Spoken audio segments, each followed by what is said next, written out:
I stood there in the blinding Colorado sun, squinting at the empty spot where our car had been just 10 minutes ago. My wife, Chloe, and her friends, Isla, Stephanie, and Lauren, had vanished. At first, I thought it was one of their stupid pranks. They were always doing stuff like this, pushing boundaries, testing how much I'd take before I snapped. 5 years of marriage, and I'd gotten used to their little games, the way they'd laugh at me, the way Chloe would join in instead of standing up for me. But this felt different. My phone was still plugged into the car charger, my wallet tucked in the glove box. All I had was the faded t-shirt and jeans I was wearing, and a growing pit in my stomach as the minutes ticked by. We'd been on this road trip to Stephanie's lake house for 3 days now, and I'd been miserable the whole time. Chloe had begged me to come, said it'd be a chance to bond with her crew. I wasn't big on the idea. Her friends always treated me like an outsider, tossing out jabs and inside jokes I wasn't part of, but I went anyway, because I loved her. Or at least, I thought I did. The gas station was in the middle of nowhere, just a dusty little stop off the highway with a flickering sign and a single pump. I'd gone inside to use the bathroom, figuring they'd wait. They always waited. Except this time, they didn't. An hour passed.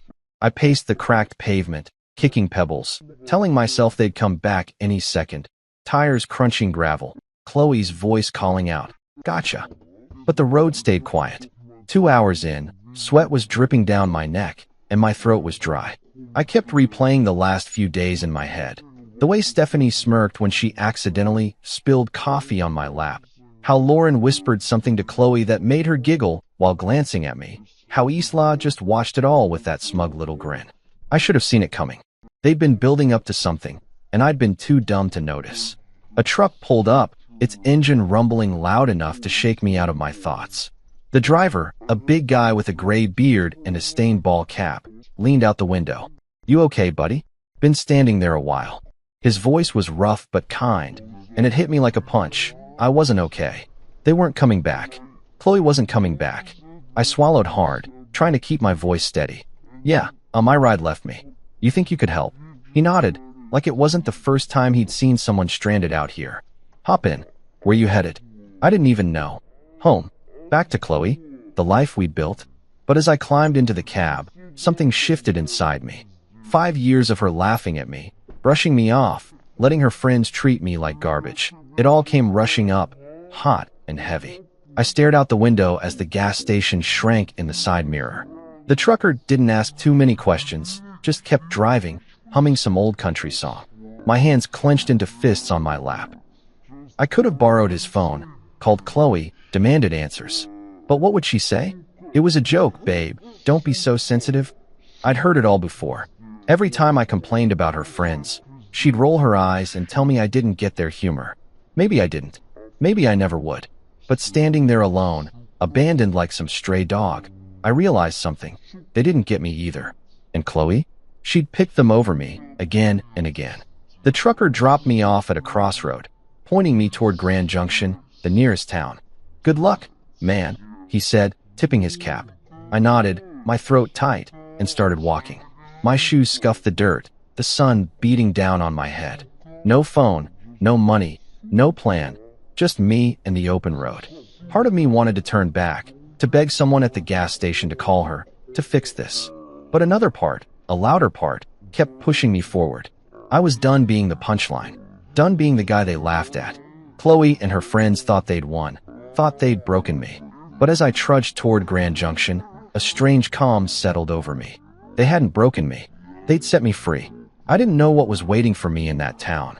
I didn't know how I'd eat, where I'd sleep, or how I'd get by with nothing. But for the first time in years, I wasn't scared of what Chloe would think. I wasn't worried about her friend's next move. I was alone, yeah, but I wasn't helpless. The road stretched out ahead, endless and empty, and I kept walking. They'd left me behind, but maybe that was the best thing they could have done.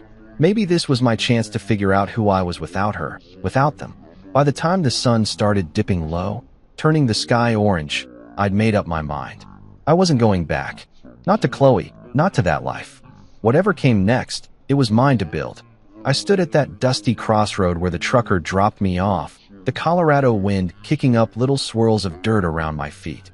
Grand Junction was somewhere ahead, but I didn't have a map, a phone, or a dime to my name. Just the clothes on my back and a head full of spinning thoughts. Chloe and her friends had left me high and dry, and part of me still wanted to find a way to call her, to hear her voice, to demand she turn the car around. But then I remembered how she'd laughed when Stephanie accidentally knocked my beer over at the lake house, how she'd shrugged when I asked her to stick up for me. 5 years of that. 5 years of feeling like a guest in my own marriage. No, I wasn't calling her. Not this time. I started walking toward town, my sneakers crunching on the gravel. The sun was still high, baking the ground, and sweat soaked through my shirt. I didn't know how far Grand Junction was. Miles, probably, but I didn't care. Every step felt like a choice, like I was leaving her behind one footprint at a time. My mind kept drifting back to the gas station, to the moment I stepped out of that grimy bathroom and saw nothing but empty pavement. They'd planned it, hadn't they? Chloe, Stephanie, Isla, Lauren, all giggling in the car as they peeled out, thinking it'd be hilarious to ditch me. I could almost hear Chloe saying, "He'll figure it out, he always does." Well, I was figuring it out now, just not the way she expected. A pickup truck rumbled by, and I stuck out my thumb, hoping for a lift. The driver, a guy with a scruffy beard and a faded flannel shirt, slowed down and leaned out the window. "Need a ride?" he asked, eyeing me like he wasn't sure if I was trouble. "Yeah, heading to Grand Junction," I said, keeping my voice steady. He nodded. "Hop in. I'm going that way." I climbed into the passenger seat, grateful for the break. The cab smelled like oil and cigarettes, but it beat walking. "What's your story?" he asked as we rolled down the highway. I hesitated, then shrugged. "Got left behind by some people I thought I could trust." He grunted, like he'd heard that one before. "Happens more than you'd think out here." He dropped me off on the edge of Grand Junction, near a cluster of low buildings and a blinking traffic light. "Take care, man," he said, and drove off. I stood there, taking it in. A small town with a mix of old brick storefronts and newer chain stores. People going about their day like nothing was wrong. But everything was wrong for me. No wallet, no ID, no way to prove who I was. I needed help, and fast. I spotted a sign for a homeless shelter a few blocks down, a plain building with a cross painted on the side. My stomach twisted at the thought. Me in a shelter? But what choice did I have? Inside, it was dim and smelled like bleach and stale coffee. A guy behind the counter looked up. Roy, his name tag said. He was older, maybe 50, with a shaved head and a no-nonsense stare. "You lost or just broke?" he asked, sizing me up. "Both," I admitted, rubbing the back of my neck. "Got ditched out on the highway. No money, no phone, nothing." Roy didn't blink. "Happens.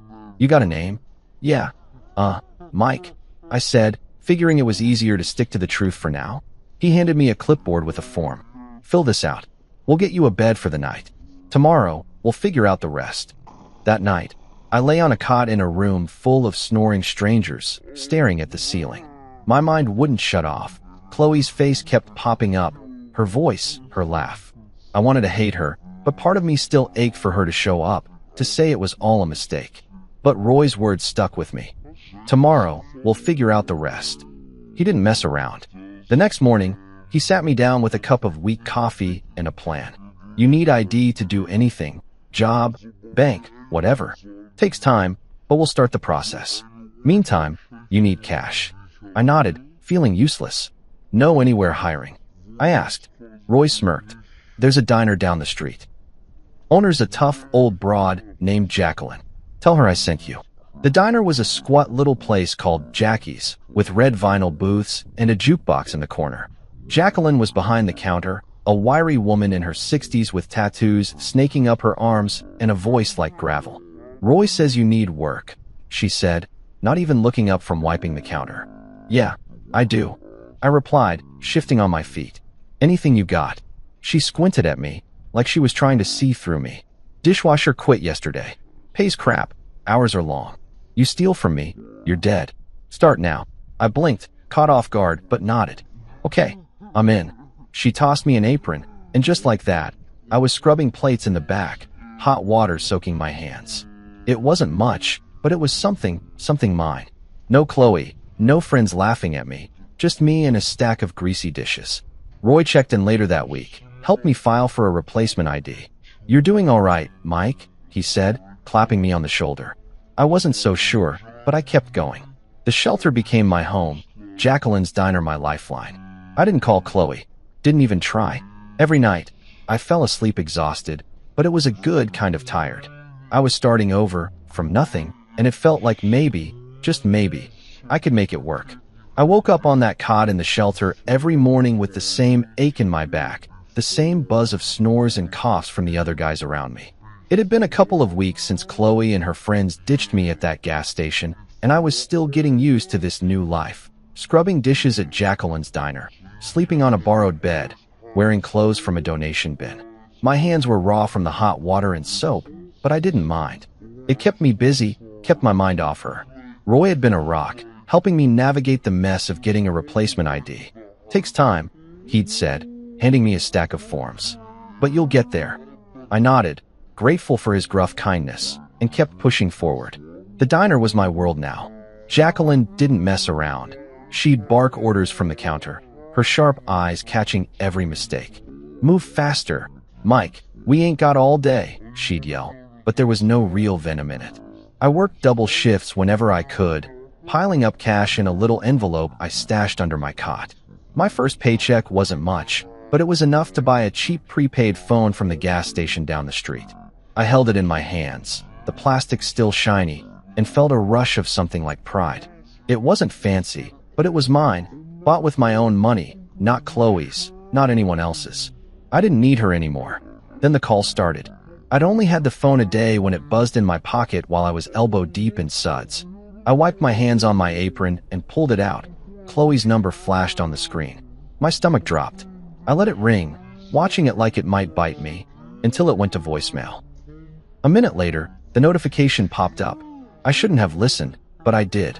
Her voice came through, soft and shaky, like she'd been practicing what to say. Mike, where are you? We waited for you. It was just a joke. We're so worried. Please call me back. I stood there, staring at the sink, the water still running. Worried? They'd left me in the middle of nowhere with nothing. If they'd waited, they'd have come back by now. The phone buzzed again, Stephanie this time.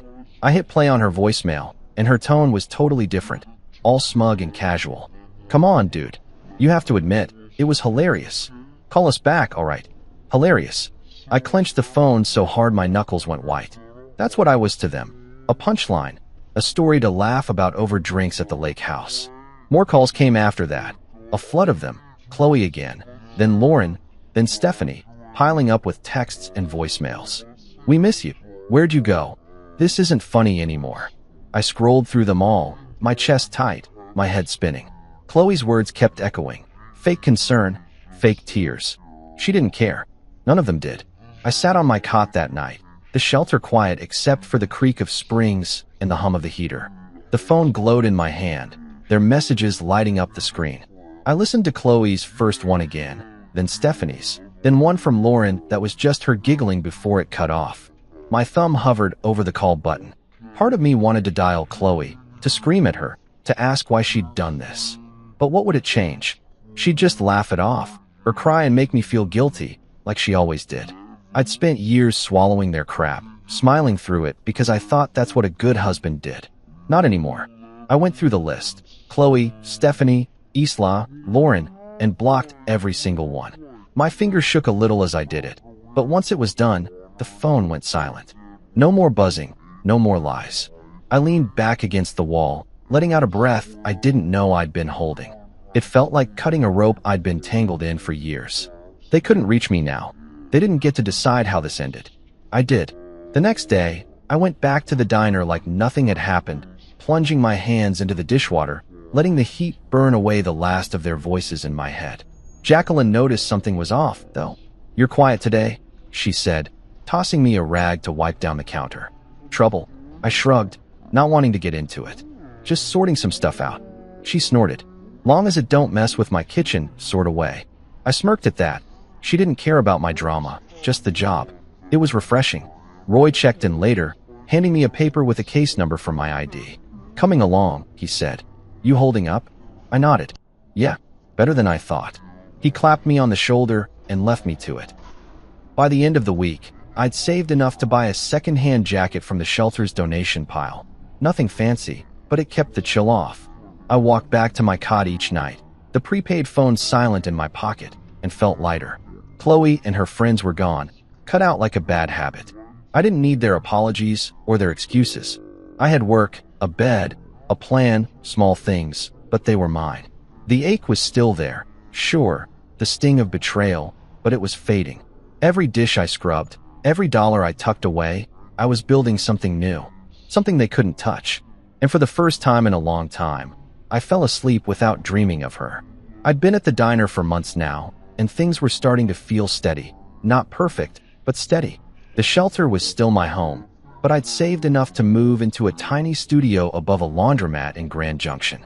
It wasn't much, just a single room with a lumpy mattress, a hot plate, and a bathroom so small I could barely turn around in it.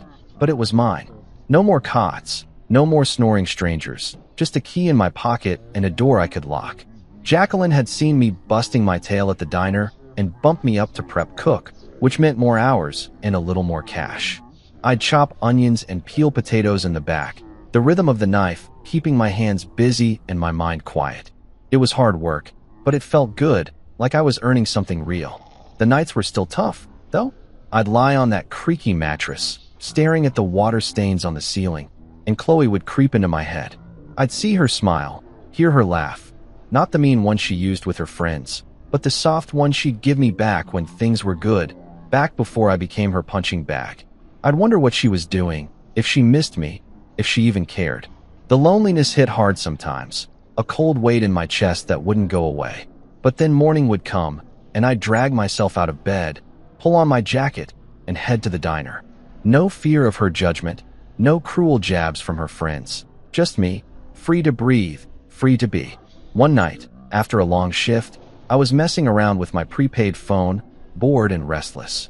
I kept it simple, no contacts, no ties to the past, but curiosity got the better of me. I made a fake social media account, just a random name and no picture, and looked her up.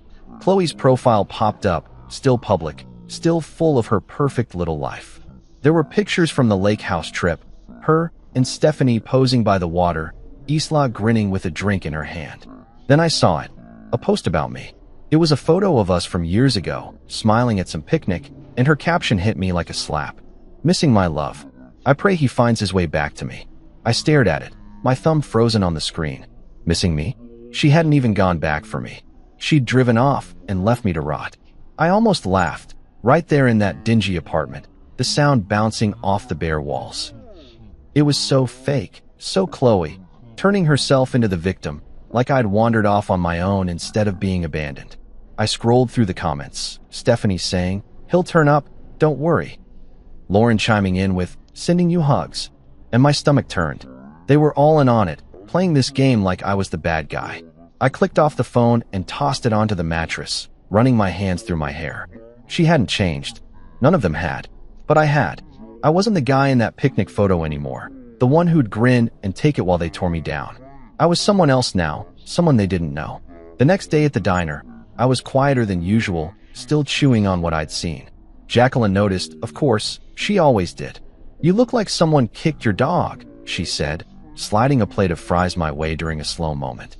I shrugged, picking at the food. Just thinking too much. She raised an eyebrow, her tattooed arms crossed. "About what? That ex of yours?" I froze, surprised she'd guessed it. I'd never told her the whole story, just bits and pieces. "Yeah," I admitted. "Saw something online. She's acting like she's the one who got hurt." Jacqueline snorted, loud and sharp. "Sounds like a real piece of work. Good riddance, kid." I nodded, managing a small smile. She was right. Good riddance. Work kept me grounded. I'd dice vegetables, flip burgers when the cook needed a hand, wipe down counters, anything to keep moving. The diner had its regulars, folks who'd nod at me or leave a couple bucks on the table, and that felt good, like I was part of something. My hands were calloused now, my arms stronger from hauling crates and scrubbing pans. I'd catch my reflection in the diner's glass doors sometimes, tired eyes, messy hair, but a guy who was making it, one day at a time. Chloe's post faded from my mind, replaced by the clatter of plates and Jacqueline's gruff voice calling out orders. I stopped checking her social media after that. Didn't need to. Whatever she was saying, whatever story she was spinning, it didn't matter. I had my studio, my job, my life, Small, sure, but growing. The loneliness still came around, especially on quiet nights when the laundromat downstairs hummed and rattled, but it wasn't as sharp anymore. I'd wake up to the smell of detergent drifting through the floorboards, pull on my boots, and head out into the cold morning air. No one was waiting to mock me. No one was rolling their eyes at my every word. I could just be Mike, plain, simple Mike, and that was enough. For the first time in years, I felt like I was standing on solid ground, not sinking in quicksand. Freedom wasn't loud or flashy. It was this, my key, my paycheck, my choice. And I wasn't giving it back. I'd been living above the laundromat for a while now, settling into a routine that felt like mine. Work at the diner, save my cash, sleep in my own space. The days blended together, but they were good days, steady ones.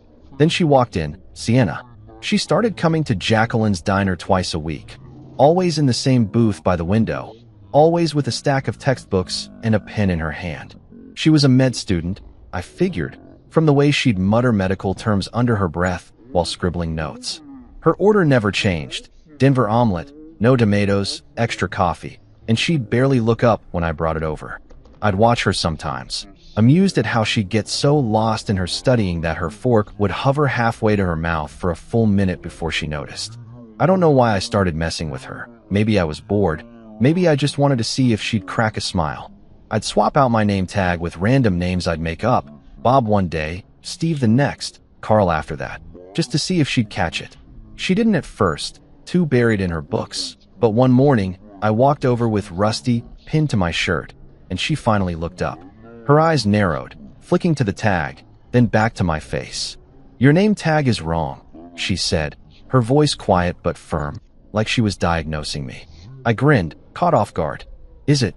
I shot back, even though it was. My real name was Mike, and she'd never asked. She smirked, just a little, and went back to her notes. That was it, our first real moment, and it stuck with me. Work kept me busy, but Sienna became the highlight of my week. She'd show up, order her usual, and I'd find excuses to swing by her table, refill her coffee, clear her plate, ask if she needed anything. She'd nod or mumble a thanks, but that smirk stayed in my head, like a challenge. One day, she came in looking frazzled, her hair messy, her books heavier than usual. "Rough night?" I asked, setting her coffee down. She sighed, rubbing her eyes. "Exams. I haven't slept in 2 days." I nodded, not pushing it, but I slipped an extra hash brown onto her plate when she wasn't looking. She noticed, glanced up at me, and said, "You're sneaky." I just shrugged. "Gotta keep you awake somehow." Our first date wasn't even planned. She came in one evening, all dressed up, jeans and a nice top, not her usual sweatshirt, and told me her friends had bailed on a reservation at some fancy pizza place across town. "I'm not wasting it," she said, half to herself, then looked at me. "You free?"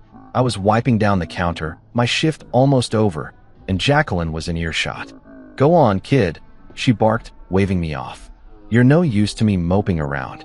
So I went. We split a pepperoni pizza and a pitcher of soda, and she laughed, really laughed, when I told her about the name tag thing.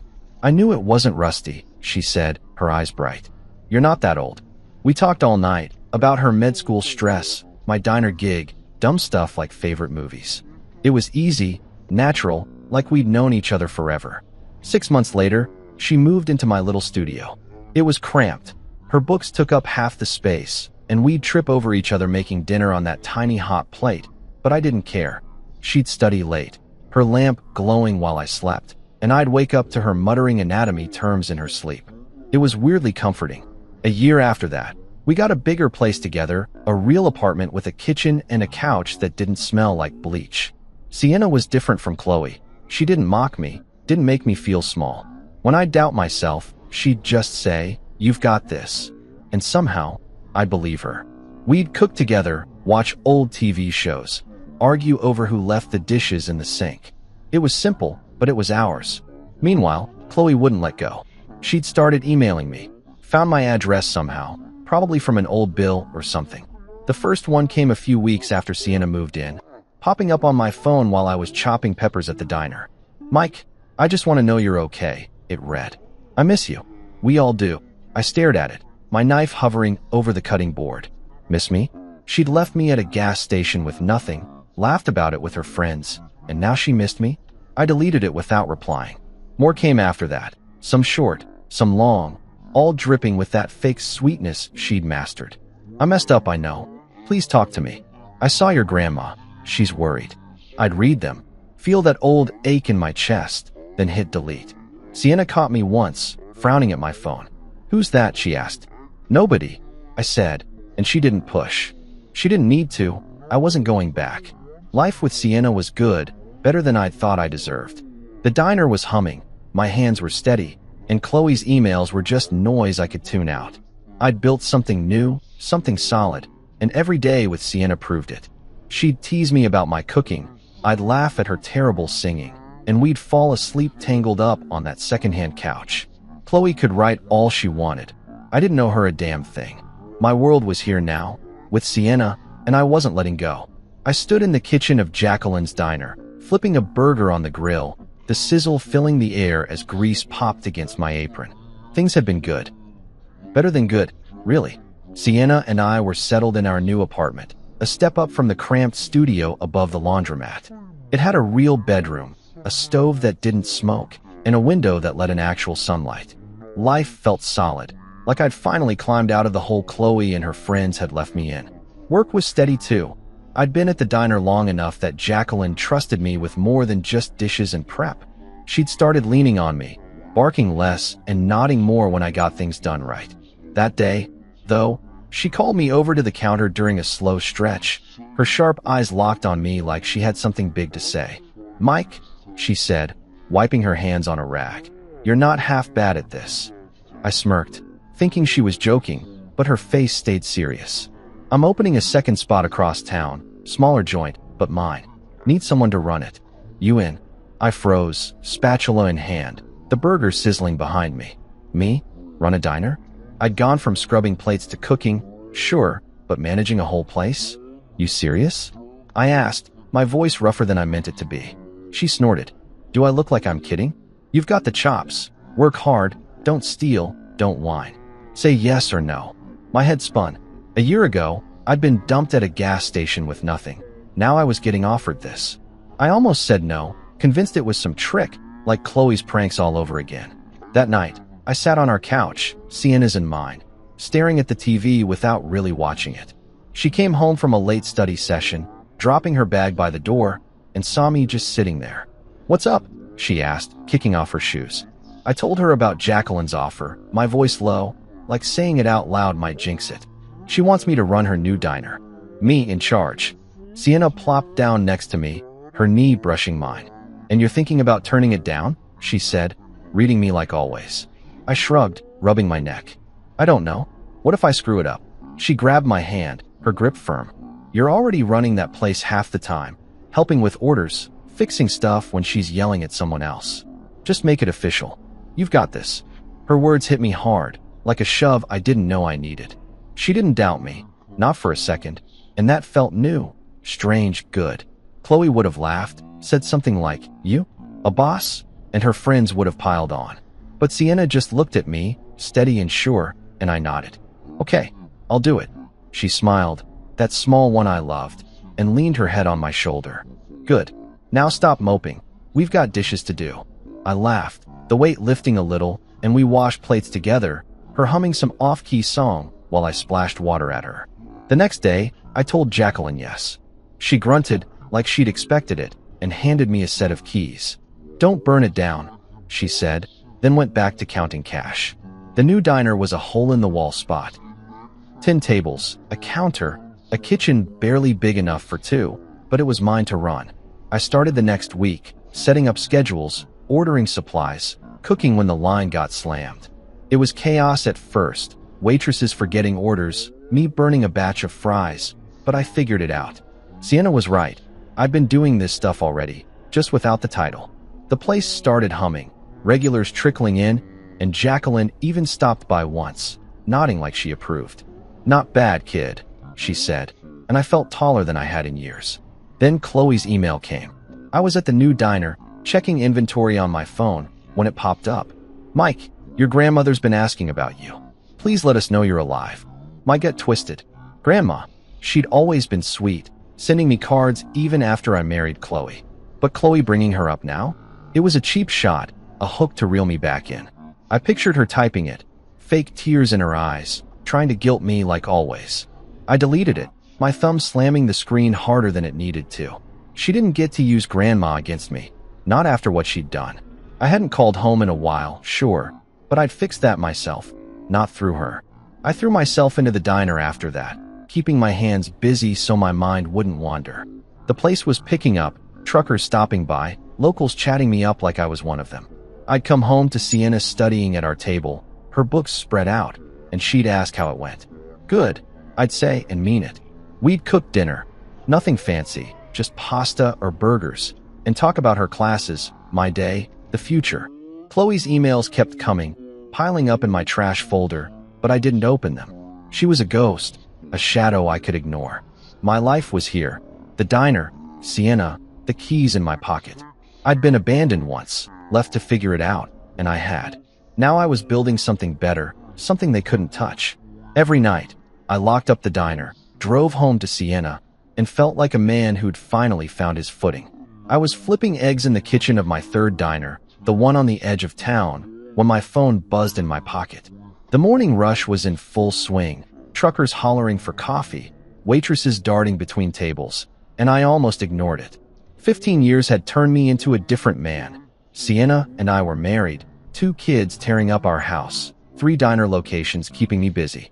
Life was good, loud, full, nothing like the empty shell I'd been when Chloe left me at that gas station.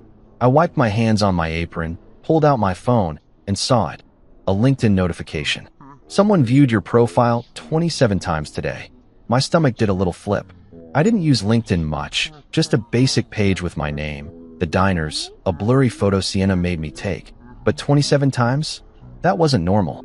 I tapped it open, the grill hissing behind me, and there she was, Chloe. Her name hit me like a cold splash of water, right there on the screen, tied to some company I didn't care about. 27 views in one day. She'd been digging through my life, over and over. I set the phone down, my hands gripping the counter, trying to steady myself. 15 years, and she was back, creeping in like a shadow I thought I'd shaken off. I flipped the eggs, barely watching, my mind racing. What did she want? Why now? I'd blocked her emails years ago, ignored her guilt trips, built a whole world without her. But here she was, poking around, silent but loud in my head. The diner smelled like bacon and syrup, the clatter of plates keeping me grounded. I plated the eggs, handed them off to a waitress, and tried to focus. Coffee needed refilling, hash browns were burning, but Chloe's name stuck with me. I pictured her sitting somewhere, clicking my profile, seeing the diners, maybe even the old job at Jacqueline's I'd listed. Did she know about Sienna? The kids? I hadn't posted much, just enough to look legit, but 27 views meant she was looking hard. I wiped my forehead, sweat mixing with the heat, and grabbed my phone again. Her profile stared back. Chloe, older now, hair cut short, a tight smile in her picture. Consultant, it said.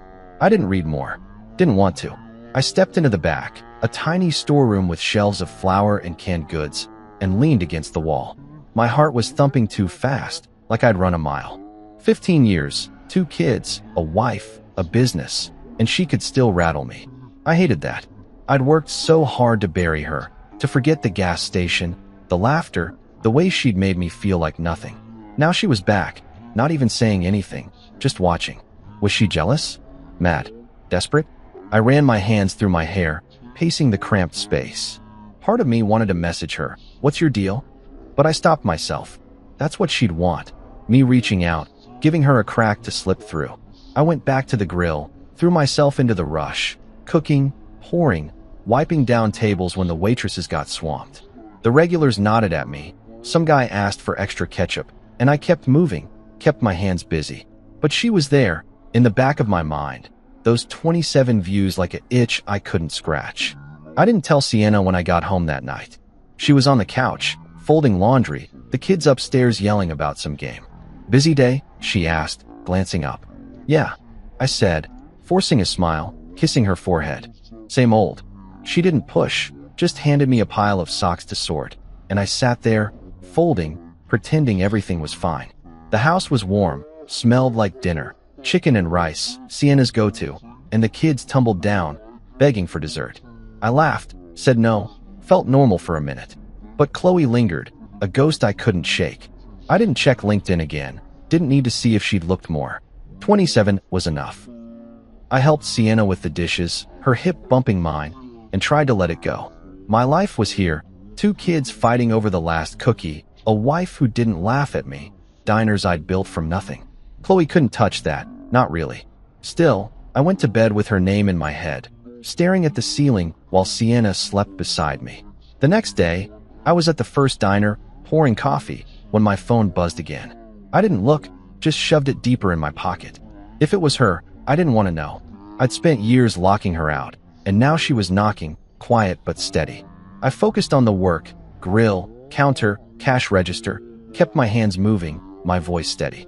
She was out there, somewhere, but I was here, standing tall.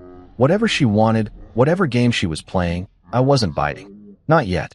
Not ever, if I could help it. I was wiping down the counter at the original diner, the one Jacqueline first hired me for, when the door jingled and they walked in, Chloe, Stephanie, and Isla. It was 3 days after those LinkedIn alerts, and I'd been on edge, half expecting something like this. The breakfast rush had just died down, leaving a handful of regulars sipping coffee, the air thick with grease and burnt toast. I saw them before they saw me. Chloe's short hair catching the light, Stephanie's swagger still there. Isla hunched like she wanted to disappear. My gut twisted, hands freezing on the rag. 15 years since they ditched me at that gas station, and now they were here, in my diner, my turf. I didn't move, just watched them pick a booth by the window and sit, their voices low but familiar. I could have stayed back, let the waitress handle it, but something pulled me out there. Maybe anger, maybe just needing to see it through. I grabbed a pot of coffee, more for something to hold than anything else, and walked over. Chloe spotted me first, her eyes going wide, her mouth dropping open. "Oh my God, it's you," she said, her voice shaky, like she hadn't rehearsed it. Stephanie leaned back, smirking like always. "Hey, look at you, big shot."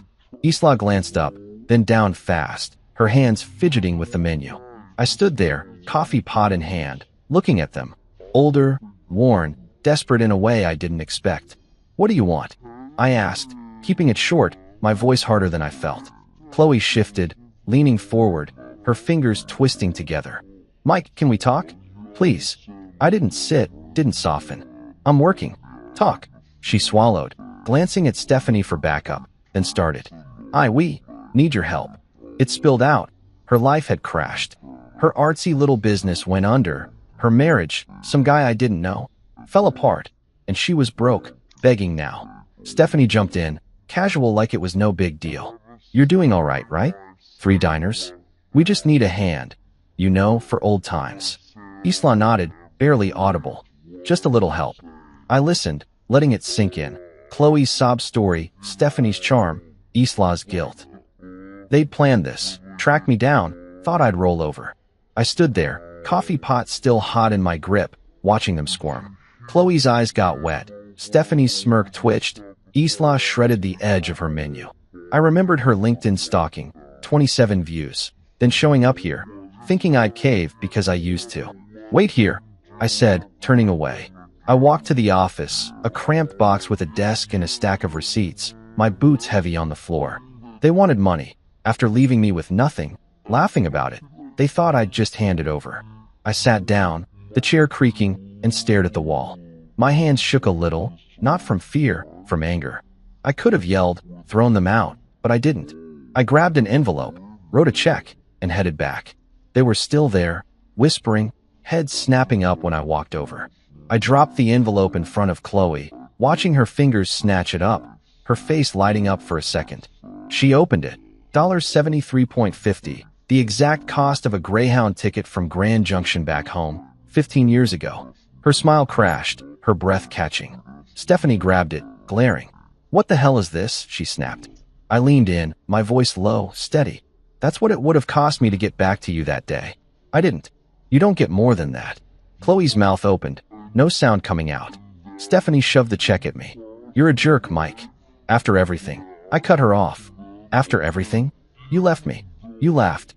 This is me being generous." Isla flinched, her hands balling up, but she didn't speak.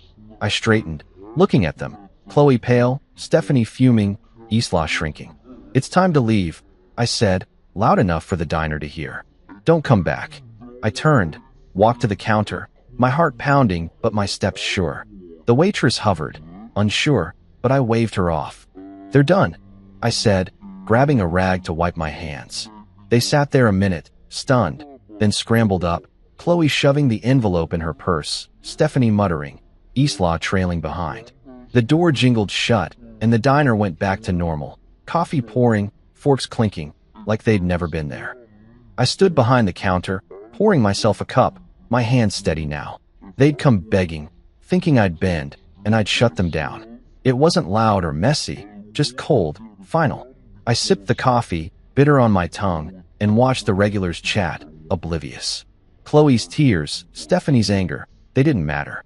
I'd given them what they'd given me, just enough to walk away.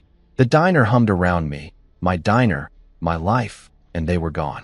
I finished my shift, locked up, and drove home, the weight lifting with every mile. They'd tried, and they'd lost. That was it. I leaned against the diner's front window, the glass cold against my arm, watching Chloe, Stephanie, and Isla out in the parking lot. They'd just stormed out after I handed them that $73.50 check. Bus fare from Grand Junction, nothing more, and now they were at it, arguing like kids caught stealing. Stephanie was loud, her hands slashing the air, her face twisted up like she wanted to hit something. Chloe stood there, the envelope crumpled in her fist, staring at the ground, her shoulders hunched. Isla hung back, her arms crossed tight, looking like she might bolt or cry, maybe both. I couldn't hear them through the window, but I didn't need to. They'd come in begging, thinking I'd cave, and I'd sent them packing. Now they were unraveling, and I just watched, feeling nothing. The sun was low, painting the lot orange, their shadows stretching long across the gravel. Stephanie jabbed a finger at Chloe, her mouth moving fast, probably blaming her for dragging them here, for screwing it up.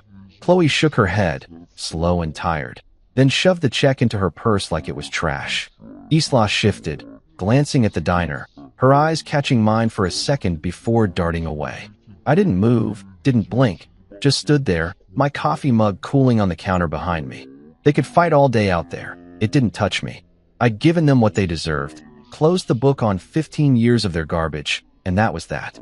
I turned away, grabbing the mug and taking a sip.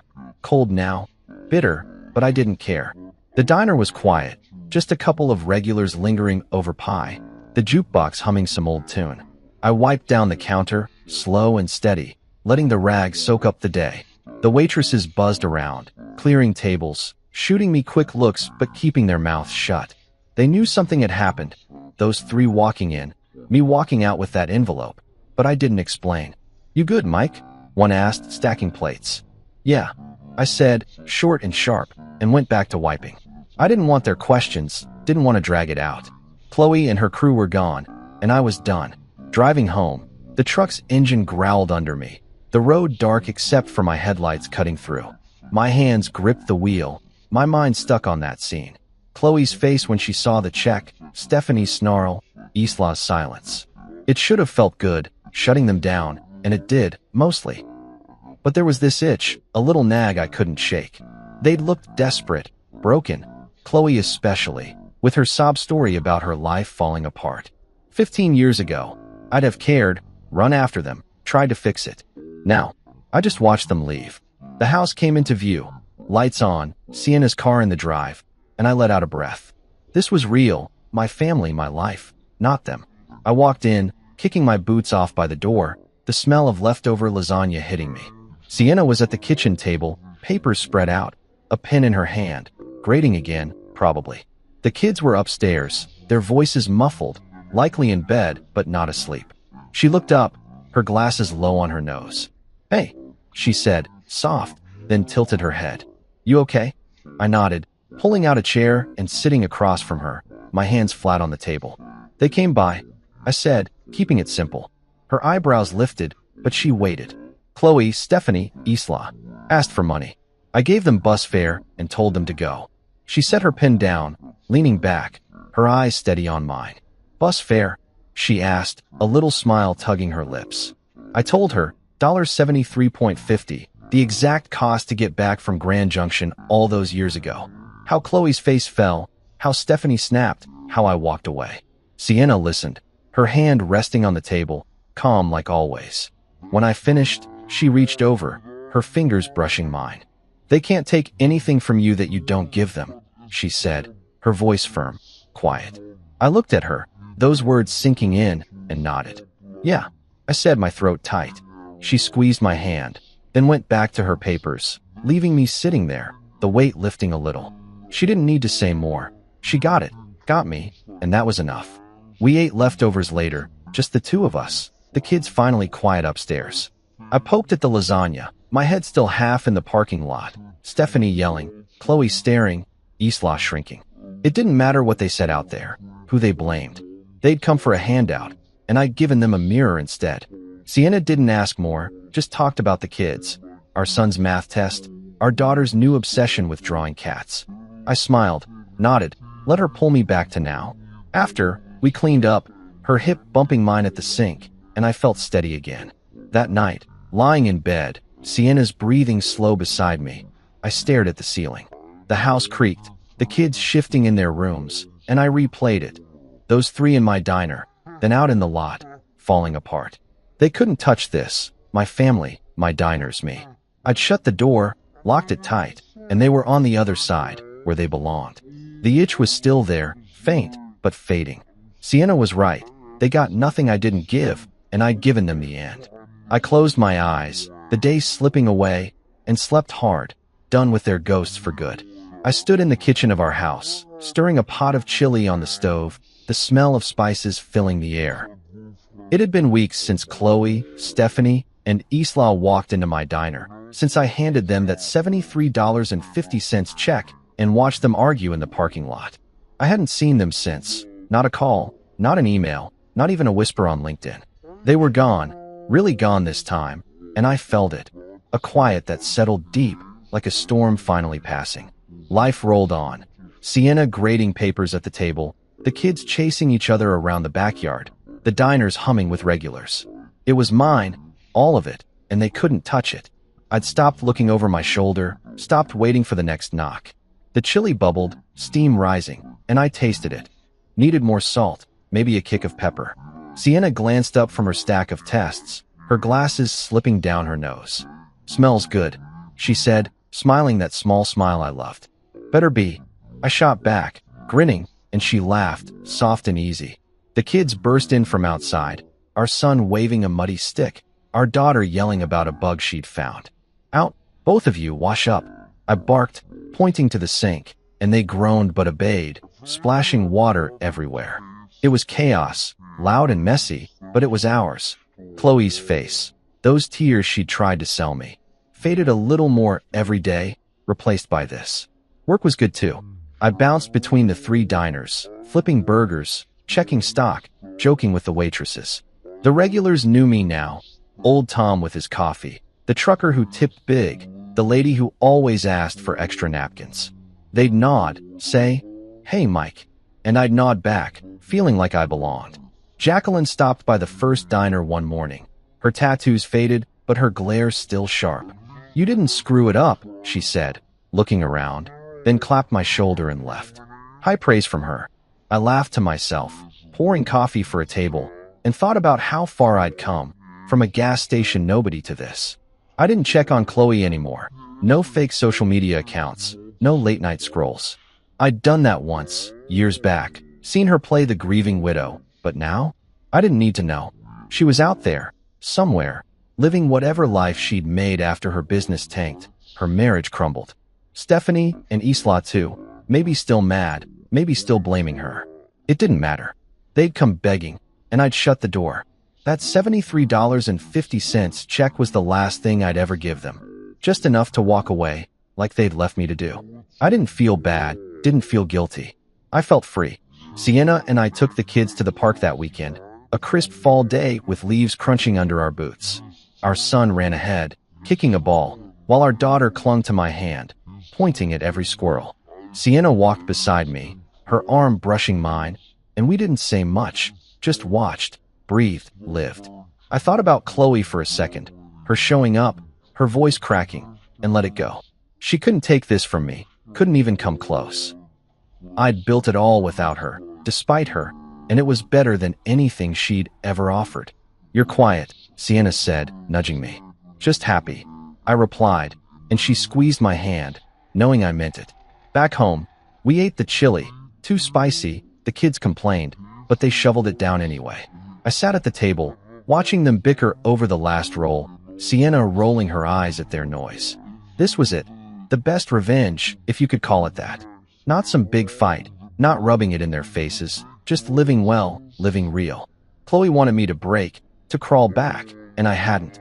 I'd walked away from that gas station, from her, and kept going. Roy at the shelter, Jacqueline's diner, Sienna's laugh, these kids. Every step was mine, every piece earned. They'd lost, not because I'd beaten them, but because I'd stopped playing their game. The days kept rolling, school runs, diner shifts, quiet nights with Sienna on the couch.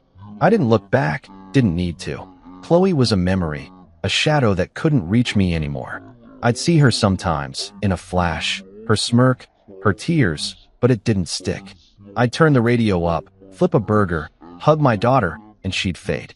The diners thrived, the kids grew, Sienna and I argued over dumb stuff like whose turn it was to mow the lawn. It was simple, messy, perfect. I'd wake up early, make coffee, stand in our kitchen looking out at the yard, and feel it. Peace, deep and steady. One night, after the kids were in bed, I sat on the porch, a beer in my hand, the air cool against my skin. Sienna came out, wrapped in a blanket, and sat beside me. "What's on your mind?" she asked, her voice soft. I took a sip, staring at the stars.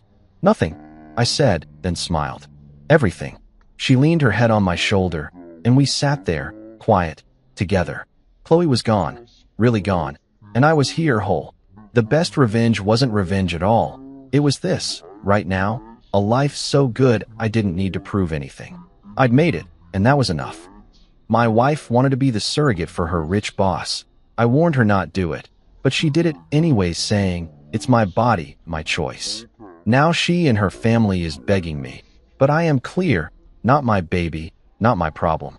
Let me tell you how my entire world got flipped like a goddamn pancake on a Tuesday night in October. My name's Grant Walker, and up until that moment, I thought I had a pretty decent handle on my life. Sure, the mortgage was kicking my ass. The kids were driving me nuts with their constant need for new sneakers that cost more than my first car, and my job at the accounting firm wasn't exactly setting my soul on fire. But hey, that's middle-class America for you, right? We're all just treading water, hoping we don't drown before retirement. I was sprawled on our beat-up leather couch, the one we'd bought from a garage sale 3 years ago because we couldn't afford the fancy sectional Melissa had been eyeing at Pottery Barn, flipping through Netflix like it was my part-time job. You know how it is. Scroll for 20 minutes, watch nothing, repeat until bedtime. The kids were finally asleep after what felt like a 3-hour negotiation about why they couldn't have ice cream for dinner, and for once, the house was quiet enough that I could actually hear myself think. Melissa walked into the living room with that weird smile she gets when she's about to tell me she bought something expensive without asking. You married folks know the look. It's somewhere between "please don't be mad" and "I'm about to ruin your day." She plopped down next to me, which should have been my first red flag because usually she sits on the opposite end of the couch scrolling through her phone, liking Instagram posts of her high school friends pretending their lives are perfect. "So," she said, and that's when I knew I was screwed. Nobody starts a conversation with "so" when they're about to tell you something good. "So" is the opening act for bad news. "So" is what comes right before the car needs new brakes or your mother's coming to stay for a month.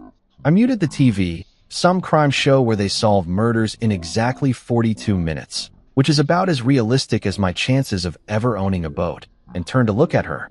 "What's up, babe?"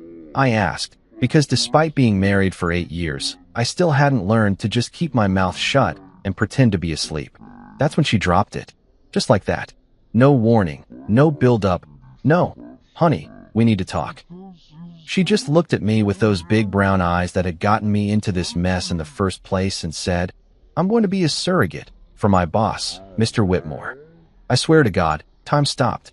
You know that moment in movies when everything goes silent and the camera zooms in on the protagonist's face?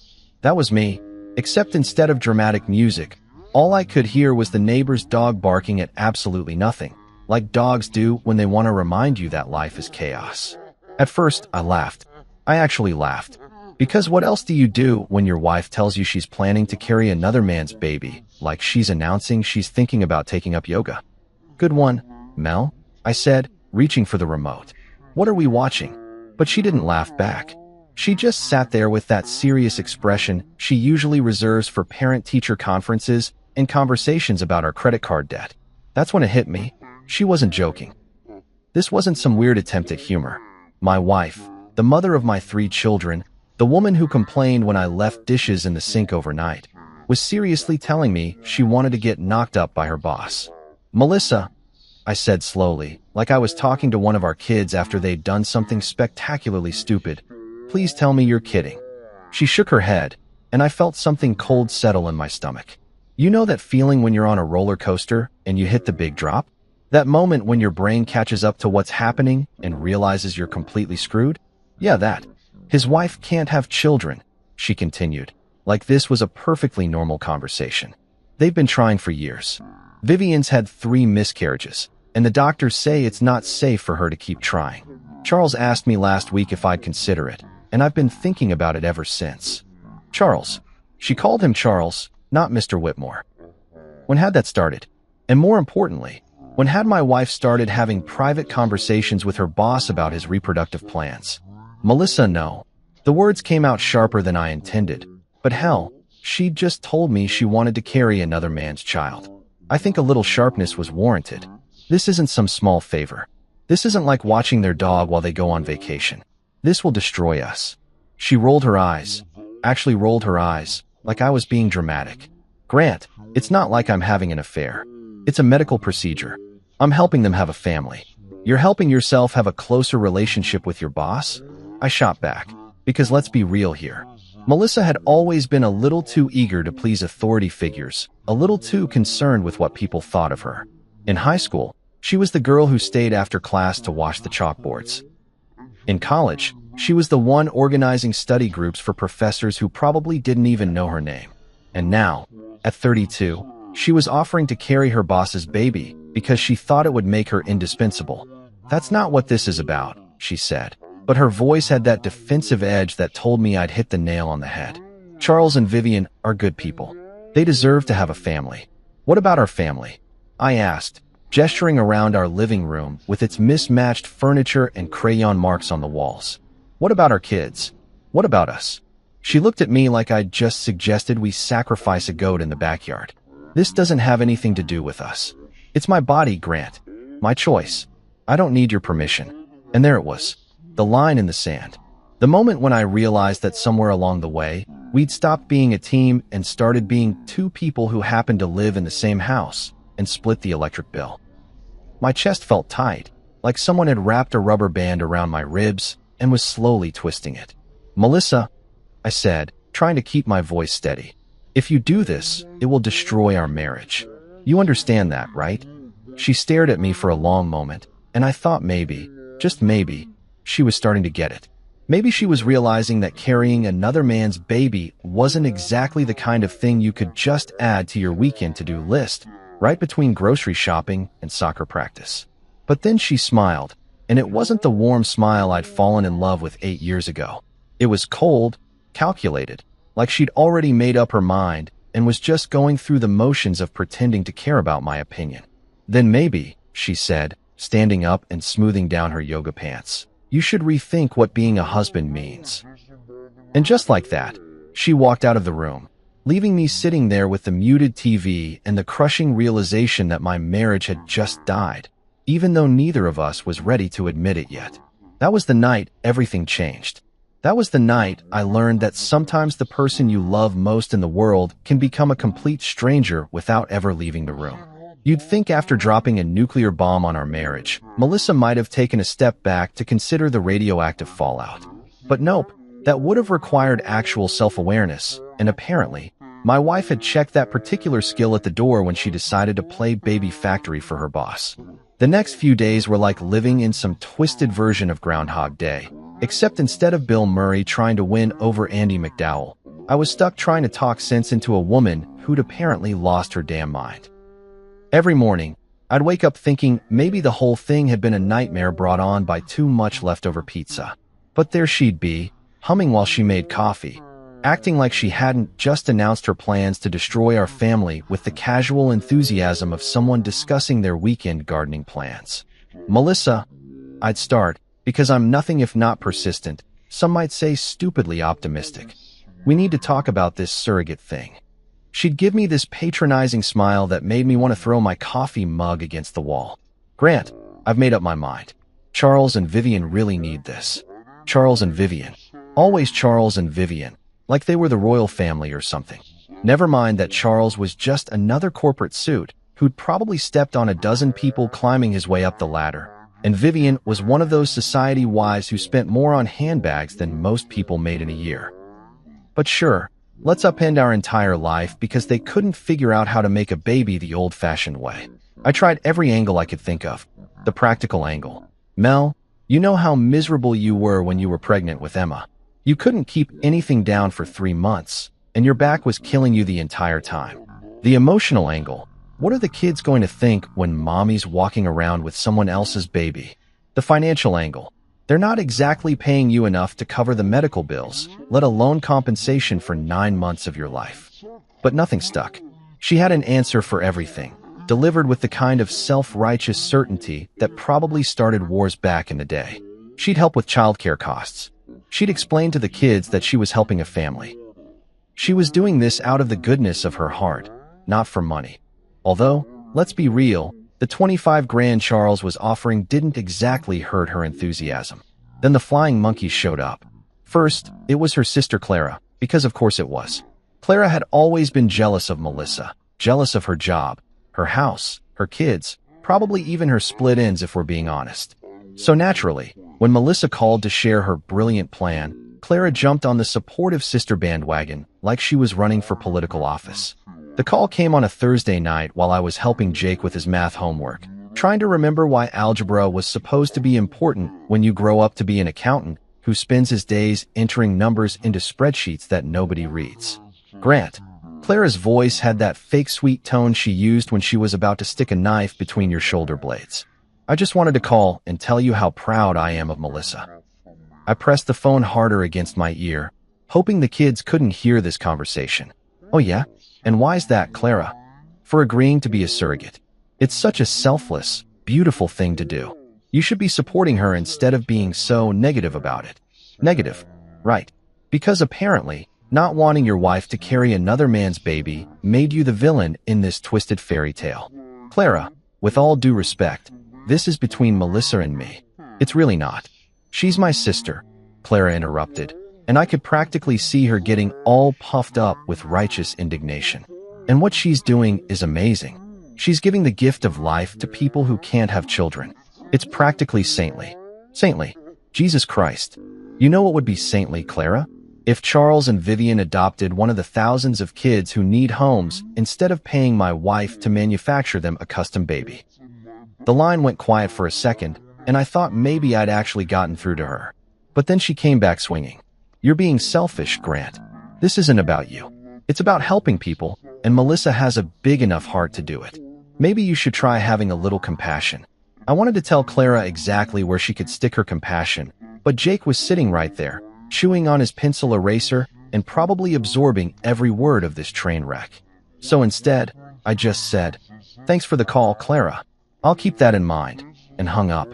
But Clara was just the opening act. The real headliner came that Sunday after church, because of course this conversation had to happen after church, where everyone was supposed to be feeling all holy and charitable. Melissa's mother, Joanne, cornered me in the parking lot while Melissa was inside getting the kids from Sunday school. Joanne was one of those women who'd perfected the art of passive-aggressive warfare, who could make you feel like a complete piece of garbage while smiling and offering you a casserole. "Grant, dear," she said, linking her arm through mine like we were old friends instead of two people who barely tolerated each other. I wanted to have a little chat with you about Melissa's decision. Here we go, I thought. Round 2 of Let's All Gang Up on Grant. Joanne, I really don't think this is the right place. Oh, nonsense. There's no wrong place to discuss doing God's work. She patted my arm with her free hand, the same way you'd pat a dog who'd just peed on the carpet. What Melissa is doing is truly noble. She's bringing life into the world for people who can't do it themselves. You should be proud of her, not trying to hold her back. Noble. There was that word again. Apparently, everyone had gotten the memo that this was the official spin we were putting on the situation. Joanne, I understand that you think. I don't think, dear. I know. I raised 3 children, and I know what sacrifice looks like. Melissa is making a beautiful sacrifice, and as her husband, you should be supporting her, not making her feel guilty about doing the right thing. The right thing. The right thing would have been talking to me before she agreed to anything. The right thing would have been considering how this would affect our kids, our marriage, our entire life. But apparently, I was the only one who seemed to think any of that mattered. Has it occurred to anyone, I said, trying to keep my voice low even though I wanted to shout, that maybe Melissa should have discussed this with her husband before agreeing to carry another man's baby? Joanne's smile never wavered, but her grip on my arm tightened. Marriage is about supporting each other's dreams, Grant, not holding each other back out of selfishness. Selfishness, right. Because not wanting your family to be turned into a circus sideshow was selfish. Because thinking your wife should prioritize her actual family over her boss's wishes was selfish. That night, after the kids were in bed and Melissa was upstairs taking one of her endless baths, I sat her down at the kitchen table. The same table where we'd eaten thousands of meals, where we'd helped the kids with homework, where we'd planned vacations we couldn't afford and dreamed about a future that was apparently never going to happen. Melissa, I said, looking directly into her eyes, hoping she could see how serious I was. I need you to really hear me. If you go through with this surrogate thing, our marriage is over. She stared at me for a long moment, and for just a second, I thought I saw a flicker of uncertainty in her expression. Maybe she was finally starting to understand what was at stake here. Maybe she was realizing that some decisions can't be undone, that some choices change everything. But then her face hardened, and she crossed her arms over her chest like she was building a wall between us. Then maybe, she said, her voice cold enough to freeze hell over, you should rethink what being a husband means. And there it was again, the same line she'd used a few nights ago, delivered with the same icy certainty. Like I was the problem. Like I was the one being unreasonable. That was her ultimatum, delivered with all the warmth of a tax audit. Shape up or ship out. Support her insane plan or get out of her way. Looking back now, I realized that was the moment our marriage officially flatlined. Everything that happened after that was just the long, slow process of pulling the plug. 3 months. 3 goddamn months of walking on eggshells, sleeping in the same bed as someone who'd essentially become a stranger, and pretending everything was normal while my wife went through the motions of getting artificially inseminated with another man's sperm. Yeah, you read that right. Artificially inseminated. Because apparently, even when you're destroying your marriage, there are still medical procedures to follow. During those 3 months, I kept hoping she'd come to her senses. Maybe she'd wake up one morning and realize that carrying her boss's baby wasn't exactly the career move she thought it was.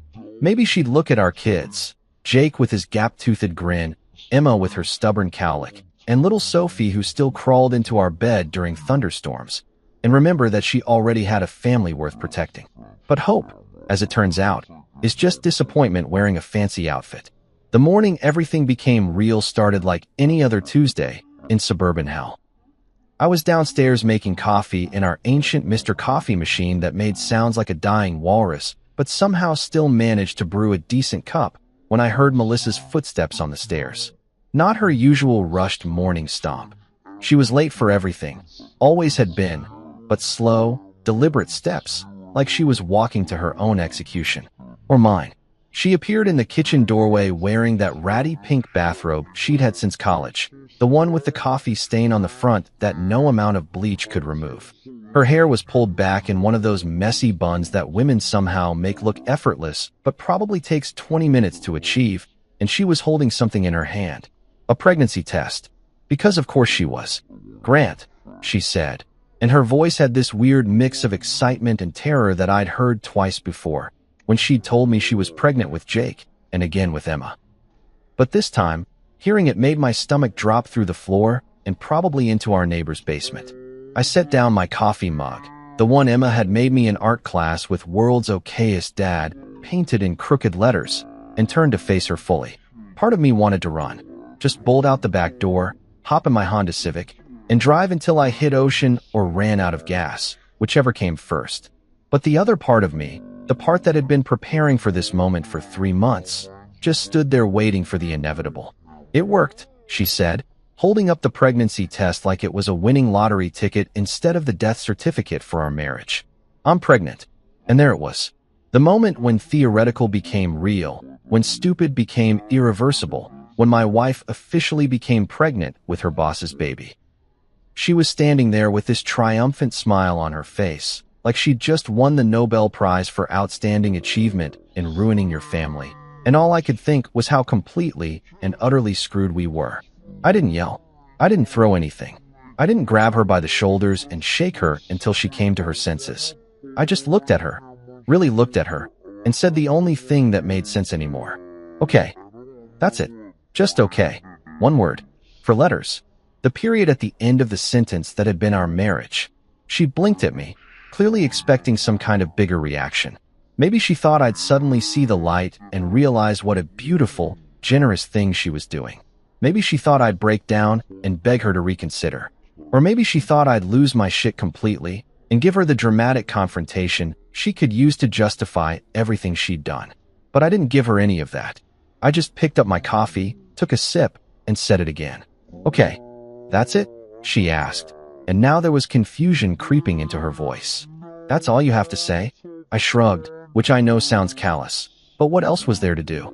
We'd already had every conversation worth having about this topic. I'd already told her exactly what would happen if she went through with it.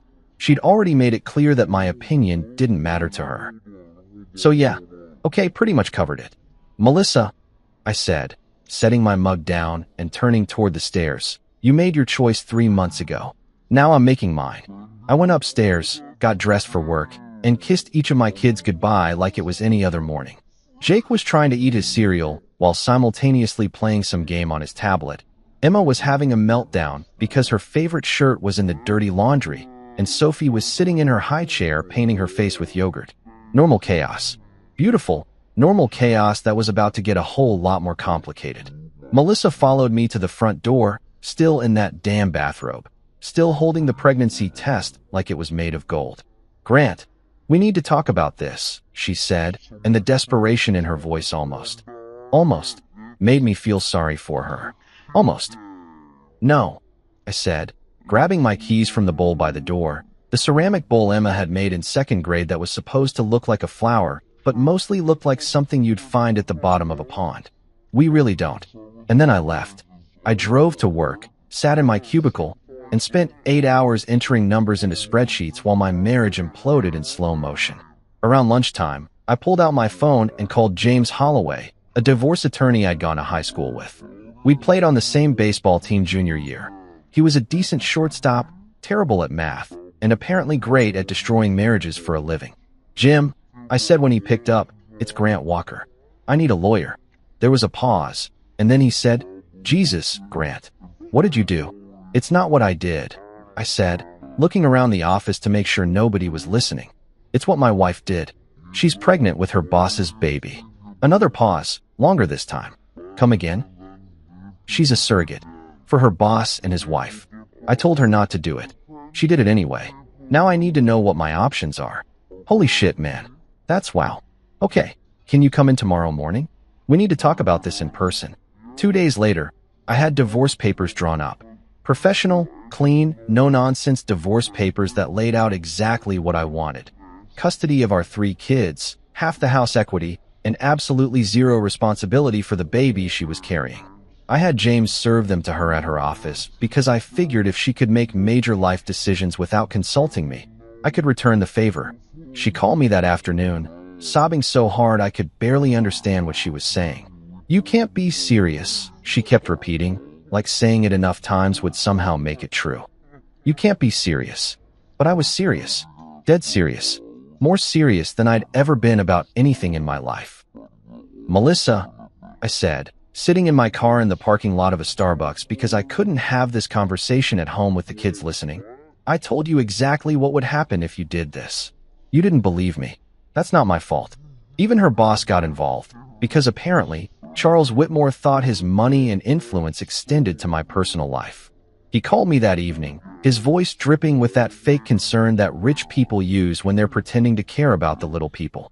"Grant," he said, and I could practically hear the expensive suit he was wearing. "I think there's been a misunderstanding. What Melissa is doing, what she's doing for Vivian and me, it's a beautiful thing. A gift. You should see this as something to be proud of, not something to run away from. A gift. A beautiful gift." That's what he called the destruction of my marriage. "Mr. Whitmore," I said, using his formal title because screw his first name familiarity. "Let me make something clear. You hired my wife's body to carry your baby. You destroyed my marriage. That makes this your problem, not mine. Handle it." And then I hung up on him, because rich or not, boss or not, he didn't get to lecture me about my own life. That night, lying in bed next to a woman who was carrying another man's child, I realized something important. Betrayal doesn't always come with dramatic music and tear-filled confrontations.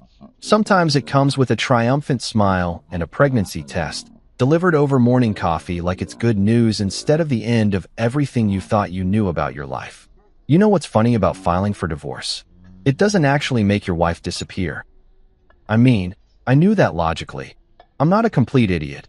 But somehow I'd thought that once I served Melissa those papers, she'd magically vanish from my daily life like a bad dream or a telemarketer who finally gets the hint. Instead, she just kept existing in my space, growing another man's baby while acting like nothing had fundamentally changed about our situation. The first few weeks after dropping the divorce bomb were like living in some twisted version of the Twilight Zone. Melissa refused to move out, claiming she needed stability during this difficult time. Apparently, carrying your boss's baby is stressful. Who knew? So we were stuck in this bizarre domestic purgatory where we shared a house, kids, and a mortgage, but absolutely nothing else. She'd set up camp in the guest bedroom, the one we'd always said we'd turn into a home office someday, when we had money and motivation. Now it looked like a nursery showroom had exploded in there, boxes of baby stuff everywhere, a crib that was still in pieces leaning against the wall, and enough prenatal vitamins to supply a small army of pregnant women. The whole room smelled like that weird combination of new plastic and false hope.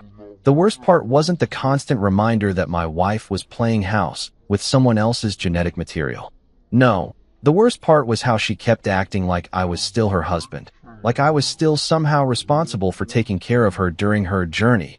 That's what she called it, a journey. Like she was climbing Everest instead of just getting knocked up by her boss. "Grant, can you grab me some pickles on your way home?" She'd text me at work, like I was still running errands for her instead of actively trying to extract myself from her life. "Grant, can you help me set up the crib? It's really heavy, and I'm not supposed to lift anything over 10 pounds. "Grant, can you drive me to my doctor's appointment? Charles and Vivian are in Europe for 2 weeks." Each time, I'd look at my phone and feel this mixture of disbelief and rage that she still thought I was part of Team Melissa. Did she honestly believe that filing for divorce was just some kind of negotiating tactic? Like I was playing hard to get instead of actually trying to get the hell out of Dodge? My standard response became a masterpiece of emotional detachment. I wouldn't even look up from whatever I was doing, usually my laptop, because work had become my escape from the circus my home life had become. Not my kid, not my problem. 6 words. Simple, direct, and absolutely devastating in their clarity. The first time I said it, Melissa looked like I'd physically slapped her. By the 10th time, she just got this pinched expression around her eyes, like she was developing a permanent migraine from dealing with my unreasonable attitude. But here's the thing about being pregnant. It doesn't care whether your husband has checked out of the relationship or not. Biology doesn't give a damn about your emotional state or your marital status. So while I was busy practicing my emotional detachment, Melissa was dealing with all the fun stuff that comes with growing a human. Morning sickness that lasted all day, weird food cravings that sent her to the grocery store at midnight looking for pickles and ice cream, and the kind of exhaustion that made her fall asleep sitting up watching Netflix. And when things got really tough, when the glamorous reality of being a surrogate mother started to hit her, guess who she turned to for support? Not Charles and Vivian, who were busy living their fabulous rich people life. Not her sister Clara, who was great at cheerleading from a distance, but mysteriously unavailable when actual help was needed. Not her mother Joanne, who'd suddenly developed a case of selective hearing whenever Melissa called asking for assistance. Nope, she turned to me, the guy she'd basically told to go screw himself when he asked her not to carry another man's baby. The pattern was always the same. She'd start out trying to handle everything herself, putting on this brave face like she was some kind of pregnancy warrior who didn't need anybody. But then reality would set in. Usually around 3 a.m. when the baby decided to practice kickboxing on her internal organs, and she'd come knocking on my bedroom door like a lost puppy looking for shelter. "Grant," she'd whisper, tapping softly on the door like she was afraid to wake me up, even though we both knew I wasn't sleeping. Who could sleep with all the drama happening under our roof? "Grant, are you awake?" I'd lie there in the dark, staring at the ceiling, listening to her breathe on the other side of the door. Part of me, the part that had loved her for 8 years, the part that had held her hair back when she had food poisoning, the part that had stayed up all night when she was scared about Jake's ear infection, wanted to open that door and help her. But the bigger part, the part that was still pissed off about her complete disregard for our marriage, kept me glued to the mattress. "Please, Grant, just once, can you help me? The baby's kicking so hard I can't sleep, and I'm scared something's wrong." That's when I'd roll over and deliver my favorite new phrase with all the warmth of a tax audit. "Not my baby. Not my problem." The silence that followed was always thick enough to cut with a knife. Sometimes she'd stand there for a few minutes, probably hoping I'd change my mind. Sometimes I'd hear her crying softly through the door, which should have broken my heart, but mostly just made me angry. She'd made her choice, and now she was learning that choices have consequences. Even our neighbors started to notice that something was off. Mr. Daniels, the retired guy next door who spent most of his time watering his lawn and judging everyone else's landscaping choices, cornered me one Saturday morning while I was taking out the trash. "Grant," he said, glancing toward our house where Melissa was visible through the kitchen window, moving slowly and looking about as miserable as a human being could look. "Everything okay over there?" Melissa looks exhausted. I followed his gaze and saw her struggling to reach something in the top cabinet, her pregnant belly making it impossible to get close enough to the counter. 6 months ago, I would have rushed inside to help her. Now, I just shrugged and kept walking toward the garbage cans. She made her bed, I told Mr. Daniels. Let her lie in it. He gave me this look like I'd just announced I was joining a cult or starting a meth lab in my garage. "But Grant, she's pregnant. Doesn't matter what happened between you two. She needs help. Then her boss can help her," I said, shoving the trash bag into the can with more force than necessary. "He's the father, not me." Mr. Daniels shook his head like he couldn't believe what he was hearing. "I don't know what happened between you two, but this isn't right, son. A man doesn't abandon his wife when she's carrying a child. A wife doesn't get pregnant by another man." I shot back, because I was getting really tired of everyone acting like I was the villain in this story. Charles Whitmore wanted a baby, he got one. Now he can deal with everything that comes with it. But Charles and Vivian, it turned out, were about as useful as screen doors on a submarine when it came to the day-to-day reality of pregnancy. They showed up for the big moments, the ultrasound appointments where they could see their precious baby developing, the doctor visits where they could ask questions about genetic testing and due dates. They brought expensive gifts and talked about nursery themes and college funds. But when Melissa needed someone to hold her hair back while she puked her guts out, or when she needed help getting up from the couch because her center of gravity had shifted to somewhere around Jupiter, Charles and Vivian were nowhere to be found. They had lives to live, after all. Important places to be. Charles had board meetings and golf games. Vivian had charity galas and spa appointments. They couldn't be expected to deal with the messy, unglamorous parts of pregnancy. That's what husbands were for. Except I wasn't her husband anymore, not in any way that mattered. I was just the guy who happened to share a house with her while lawyers figured out how to divide up 8 years of marriage into neat little legal categories. I was the roommate who knew where she kept the good ice cream and which brand of prenatal vitamins didn't make her nauseous, but who had absolutely zero interest in using that knowledge to make her life easier. Because here's the thing nobody talks about when they're busy judging your choices. Sometimes love isn't enough. Sometimes respect matters more than affection. And sometimes preserving your own sanity is more important than being the bigger person. Melissa had chosen Charles and Vivian's needs over mine, their future over ours, their happiness over our family's stability. Now she could live with the consequences of that choice, all by herself, just like she'd wanted. 9 months. That's how long it takes to grow a human being, destroy a marriage, and completely lose your damn mind. By the time Melissa hit her 3rd trimester, our house had turned into some kind of surreal performance art piece about dysfunction. She'd waddle around like a penguin wearing yoga pants, complaining about everything from her swollen ankles to the baby's habit of using her bladder as a soccer ball, while I perfected the art of being physically present but emotionally checked out. The whole situation was like watching a car accident in slow motion. You know it's going to end badly, but you can't look away because the human brain is wired for disaster porn. Every day brought some new drama, some fresh reminder that my wife was carrying another man's genetic legacy, while I counted down the days until I could legally extract myself from this nightmare. The birth itself happened on a Tuesday in March, because apparently even babies don't have the courtesy to arrive on convenient days.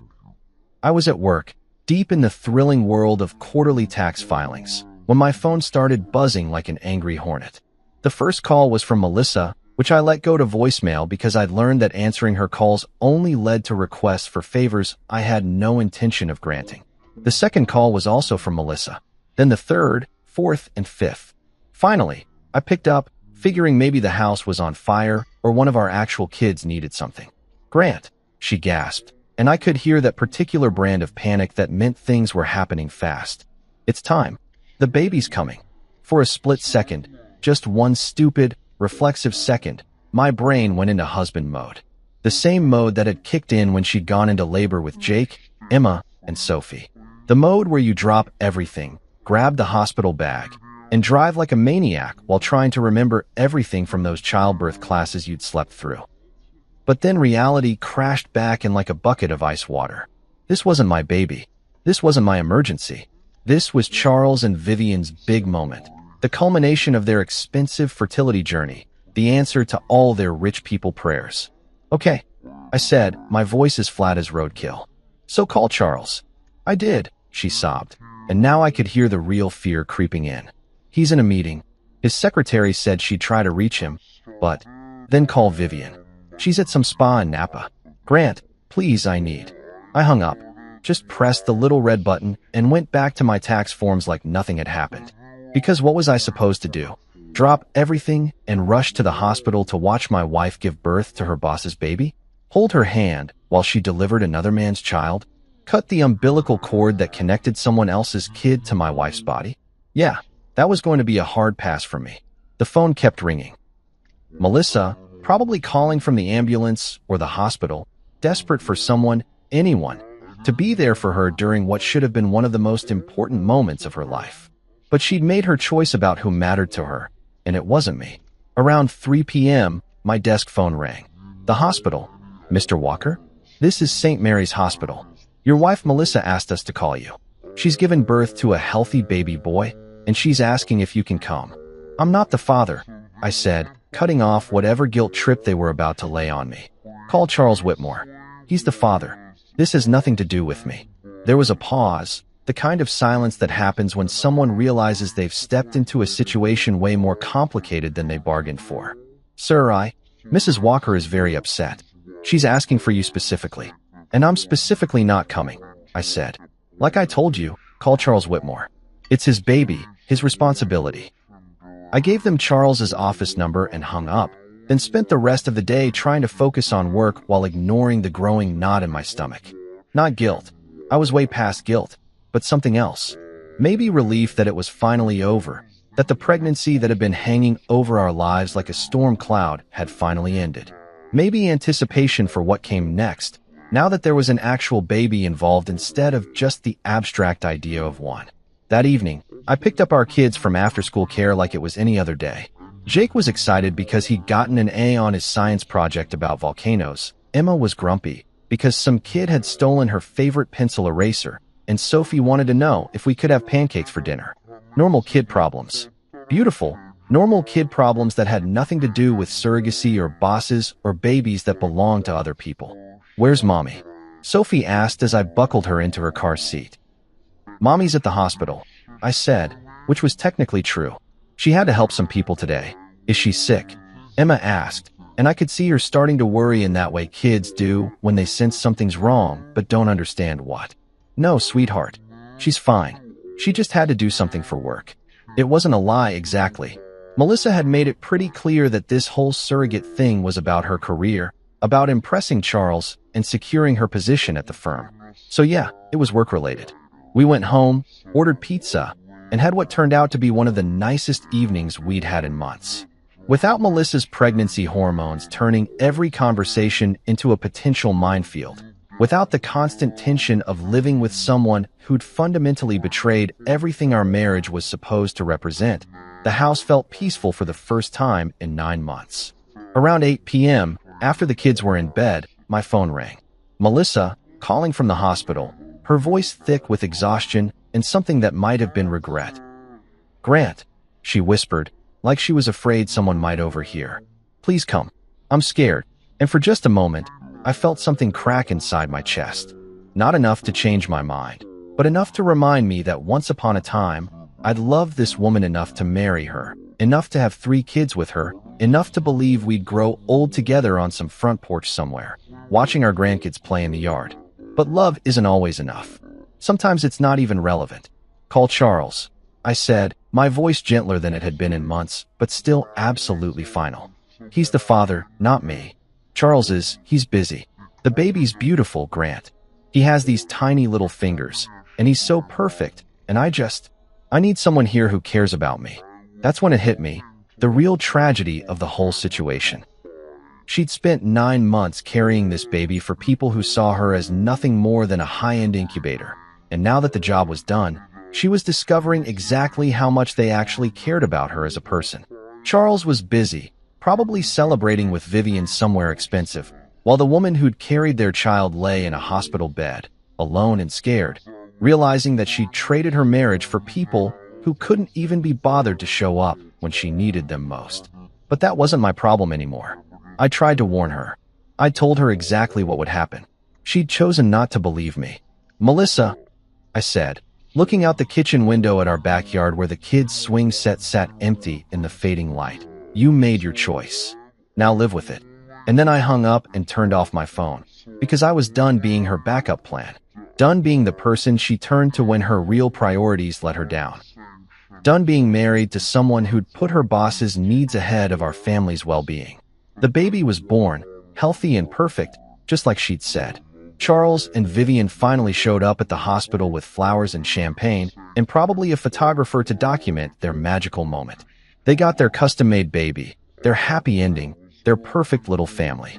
And I got to start figuring out what my life looked like without the woman who'd been the center of it for 8 years, but who'd chosen to give the most intimate part of herself to someone else. The thing about rock bottom is that it's surprisingly comfortable once you've been there for a while. You'd think it would be this dramatic, soul-crushing experience, but really it's more like settling into a worn-out recliner. Not pleasant, exactly, but familiar enough that you stop noticing how much it sucks. Melissa came home from the hospital 3 days after giving birth, and it was like watching a ghost try to resume its old haunting routine. She moved through the house like she was sleepwalking, clutching that baby like it was the last life preserver on the Titanic, and looking at me with these desperate, hollow eyes that screamed, "Fix this," louder than any words ever could.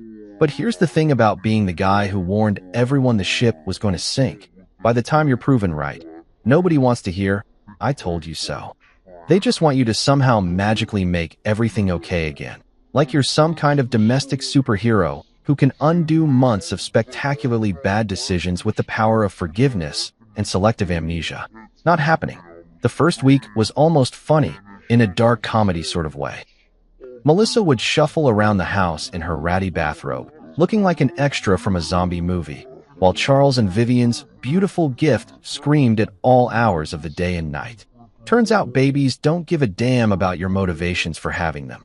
They're going to cry whether you're their biological mother or just the lady who happened to carry them for 9 months.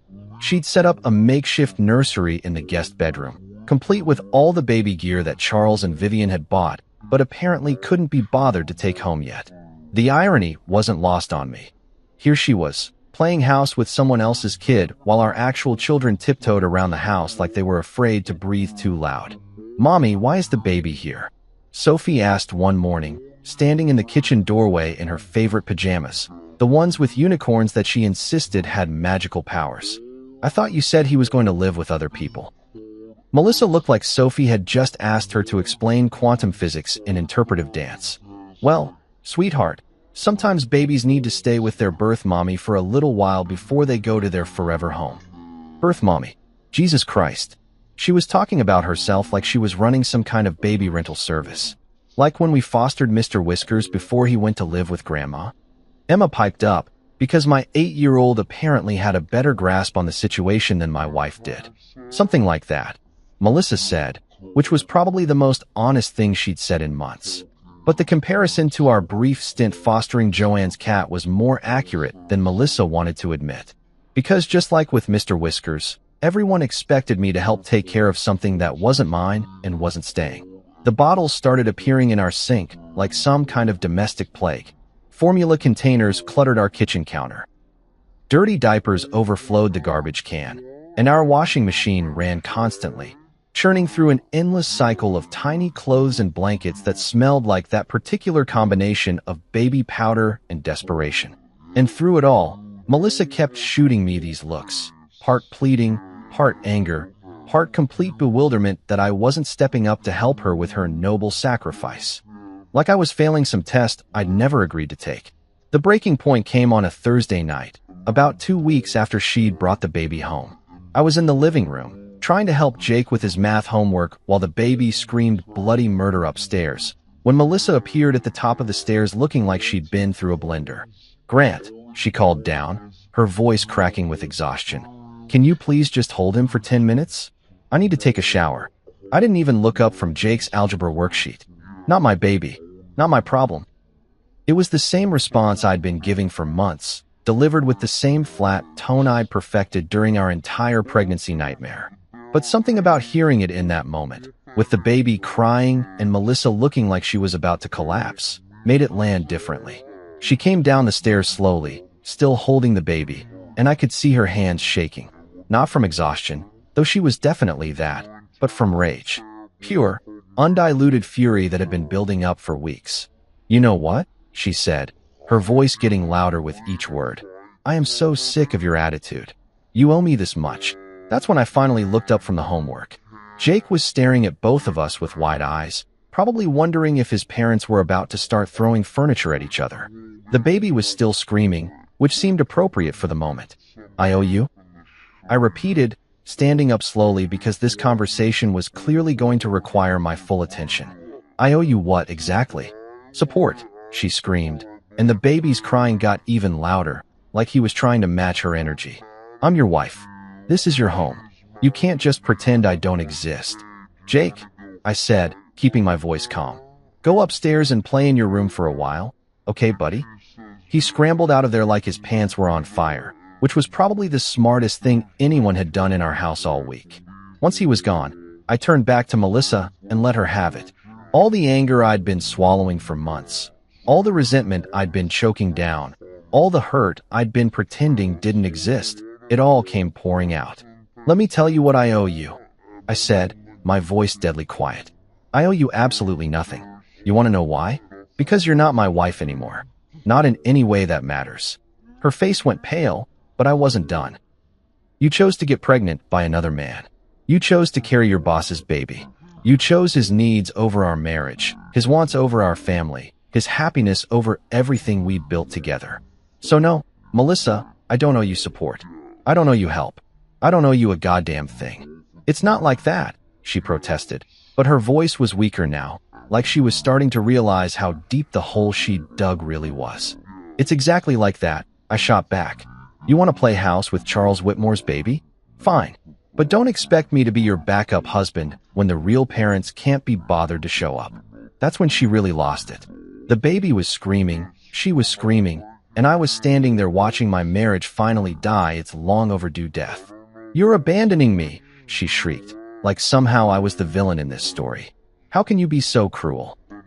"I'm not abandoning you," I said, grabbing my keys from the counter because I needed to get out of there before I said something I'd actually regret. "I'm just refusing to clean up your mess anymore." "Where are you going?" she demanded. "Anywhere but here," I said, heading for the door. "Call Charles. Call Vivian. Call your sister, your mother. Call the Pope for all I care. But stop calling me. I'm done." And then I left, got in my car and drove around for 2 hours, listening to talk radio and trying to remember what my life had been like before it turned into a soap opera written by someone with serious mental health issues. When I came back, the house was quiet. Melissa's car was gone, and so was the baby. She'd finally packed up and left, taking her beautiful gift with her. For the first time in months, I could hear myself think. For the first time in almost a year, my house felt like home again instead of a war zone.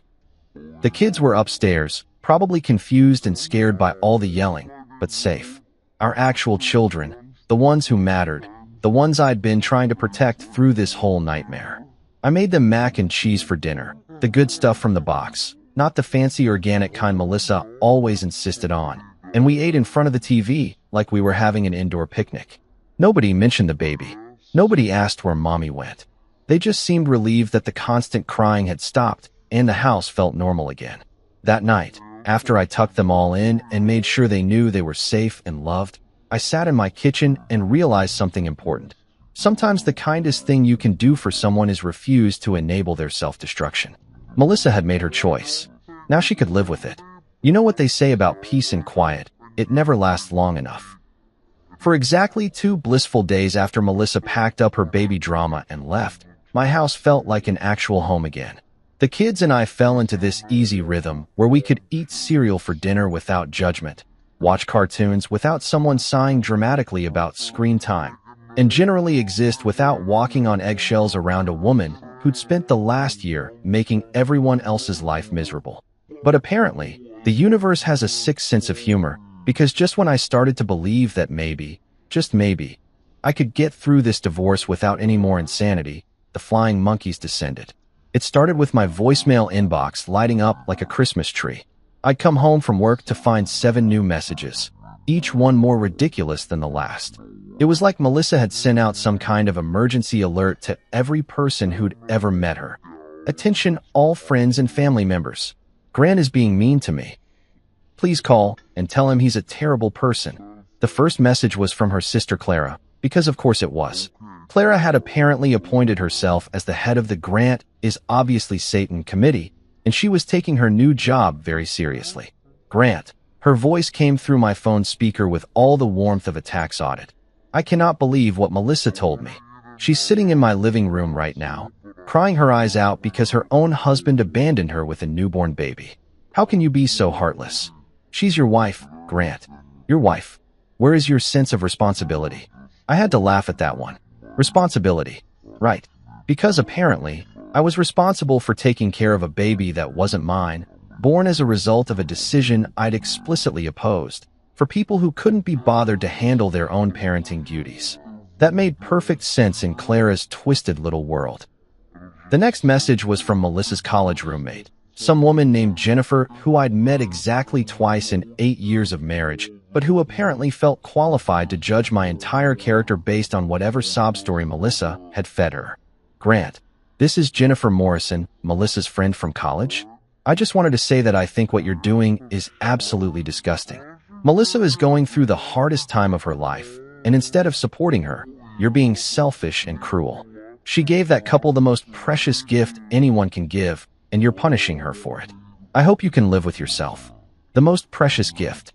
Jesus Christ, they were all reading from the same script. Like carrying your boss's baby was some kind of humanitarian effort instead of a spectacularly bad career move that destroyed a marriage. But the real masterpiece came from her mother, Joanne, who'd apparently been saving up her passive-aggressive energy for one devastating voicemail that lasted nearly 5 minutes. Grant, dear, she began, using that saccharine tone she always used when she was about to gut you with surgical precision. I just got off the phone with my daughter, And I have to say, I'm deeply disappointed in you. Deeply disappointed. When Melissa married you, I thought she was getting a man who would stand by her through thick and thin, for better or worse. But apparently, I was wrong. She paused there, probably for dramatic effect, before launching into the main course of her guilt trip. That poor girl is sitting in Clara's apartment right now with a beautiful baby boy, and she's heartbroken because the man she married, the man who promised to love and honor her, has turned his back on her in her hour of need. She's exhausted, she's scared, and she's dealing with all of this alone because you've decided to be petty and vindictive instead of being the husband she needs. Petty and vindictive. That's what Joanne called my refusal to play house with my wife's boss's baby. Not principled, not self-respecting. Petty and vindictive. I raised 3 children, Grant, and I know what sacrifice looks like. What Melissa did, carrying a child for a couple who couldn't have their own. That's the kind of selfless act that should make a husband proud, not angry. The fact that you can't see that says more about your character than hers. The voicemail went on for another 2 minutes, covering everything from my supposed lack of Christian values to my failure as a role model for our children. By the end of it, I was half convinced that I was indeed the Antichrist, and Melissa was some kind of modern-day saint who'd been unfairly persecuted for her noble deeds. But the absolute cherry on top of this shit Sunday came the next evening when my phone rang during dinner. I was helping Sophie cut up her chicken nuggets when Charles Whitmore's name appeared on my caller ID. Charles fucking Whitmore. The man who'd hired my wife's reproductive system was calling to lecture me about my attitude. The balls on this guy could have been registered as their own small country. I almost didn't answer, but curiosity got the better of me. I had to hear what this pompous ass had to say for himself. "Grant," he said when I picked up, his voice dripping with that fake concern that rich people use when they're slumming it with the little people. "I hope you don't mind me calling. I got your number from Melissa." Of course he did. Because apparently, my soon-to-be ex-wife was just handing out my personal information to anyone who asked. "What can I do for you, Charles?" I asked, putting him on speaker so I could continue helping Sophie with her dinner. If he was going to waste my time, he could at least provide some entertainment for the kids. "Well, I wanted to talk to you about this situation with Melissa and the baby. I think there's been a misunderstanding." A misunderstanding. Right. Like I'd somehow misunderstood the part where my wife got pregnant with his kid. "I'm not sure what you think I'm misunderstanding," I said, cutting up Emma's nuggets while she made faces at the phone. "Seems pretty straightforward to me. Grant, what Melissa has done for Vivian and me, it's incredible. It's a gift beyond measure. She's given us the chance to have a family, to experience the joy of parenthood that we thought was lost to us forever. You should be proud of her. You should be supporting her through this transition. Transition. Like carrying someone else's baby was some kind of career change instead of a marriage-ending betrayal." "Charles," I said, wiping barbecue sauce off Sophie's face, "let me explain something to you. You hired my wife to carry your baby. You destroyed my marriage. You got what you paid for. Now it's your responsibility to deal with the consequences." There was a pause, and I could practically hear him trying to figure out how to spin this in his favor. "But Grant, you're still part of this family. We're all connected now through this beautiful child. We need to work together, support each other." That's when I lost it. Because this asshole, this rich, entitled piece of garbage who'd treated my wife like a rental womb, was trying to tell me that I was part of his family now. Like his money gave him the right to reorganize my entire life to suit his convenience. "Listen to me very carefully, Charles," I said, my voice getting deadly quiet. "We are not family. We are not connected. We are not anything. You wanted a baby, you got one. You hired my wife's body and destroyed my marriage in the process. But here's the thing. That makes this your problem, not mine. Grant, I don't think you understand." "No, I understand perfectly. You thought you could buy your way into parenthood without dealing with any of the messy parts. Well, congratulations. Those messy parts include middle-of-the-night feedings, diaper changes, and a woman who's probably realizing that being a surrogate isn't quite the glamorous experience she thought it would be. But that's your mess to clean up, not mine. But Melissa needed to think about what she was doing before she did it," I interrupted. "She needed to consider how this would affect her actual family before she agreed to carry your baby. She needed to listen to her husband when he told her this was a terrible idea. But she didn't do any of those things, did she?" The line went quiet, and for a moment I thought maybe I'd actually gotten through to him. Maybe he was starting to understand that his money couldn't buy him absolution from the chaos he'd helped create. But then he came back with that same smooth, condescending tone. "Grant, I think you're being unreasonable. This is about more than just you and Melissa. There's a child involved now." "Your child?" I said, cutting him off again. "Your responsibility. Your problem. I never wanted any part of this arrangement. I told everyone it was a bad idea, and now I'm supposed to clean up the mess? I don't think so." And then I hung up on him, because rich or not, boss or not, he didn't get to lecture me about responsibility while sitting in his fancy office, completely removed from the reality of what he'd set in motion. That night, after the kids were in bed, I sat in my kitchen and marveled at the sheer audacity of these people.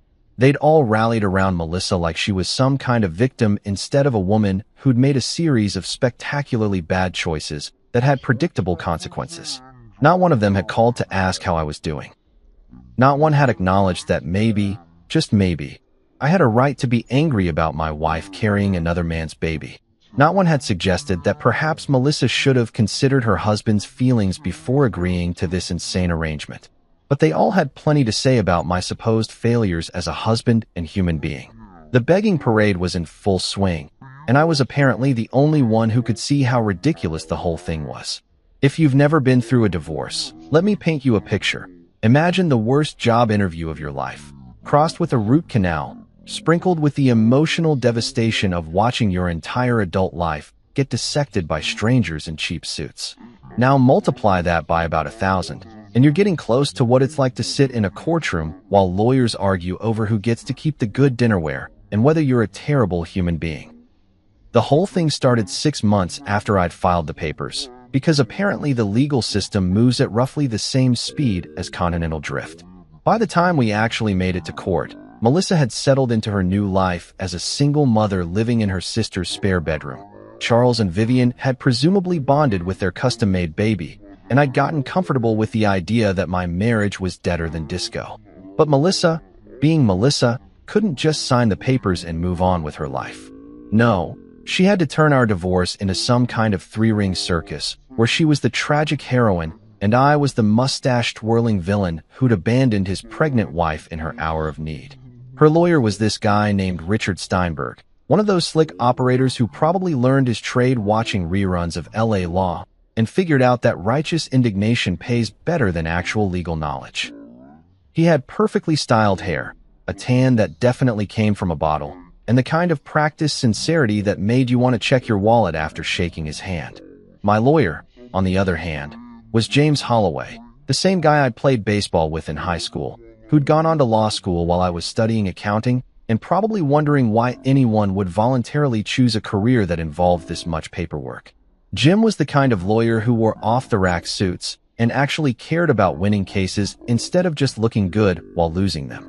The courtroom itself looked exactly like every courtroom you've ever seen on TV, with paneling that had probably been installed during the Coolidge administration, fluorescent lighting that made everyone look like they were suffering from a vitamin deficiency, and that particular smell that all government buildings seem to have, like disinfectant mixed with broken dreams. Melissa sat at the plaintiff's table looking like she'd stepped out of a tragic single mother photo shoot. She was wearing this simple black dress that probably cost more than my monthly car payment. Her hair was pulled back in a style that said, "I'm too devastated to care about my appearance, but somehow still look perfect." And she had this expression on her face like she was bravely enduring an unthinkable injustice. Behind her, in the gallery, sat her entire support squad. Clara looking appropriately outraged, Joan dabbing at her eyes with a tissue like she was watching a particularly sad episode of This Is Us, and, I shit you not, Charles and Vivian Whitmore, sitting in the back row like they were attending a community theater production of Poor Melissa Gets Screwed Over by Her Mean Husband. The audacity of those two showing up was almost impressive. Here they were, the people who'd started this whole mess by hiring my wife's reproductive system, sitting in my divorce proceedings like concerned family members instead of the home-wrecking assholes they actually were. Steinberg opened with what I can only describe as a masterclass in emotional manipulation.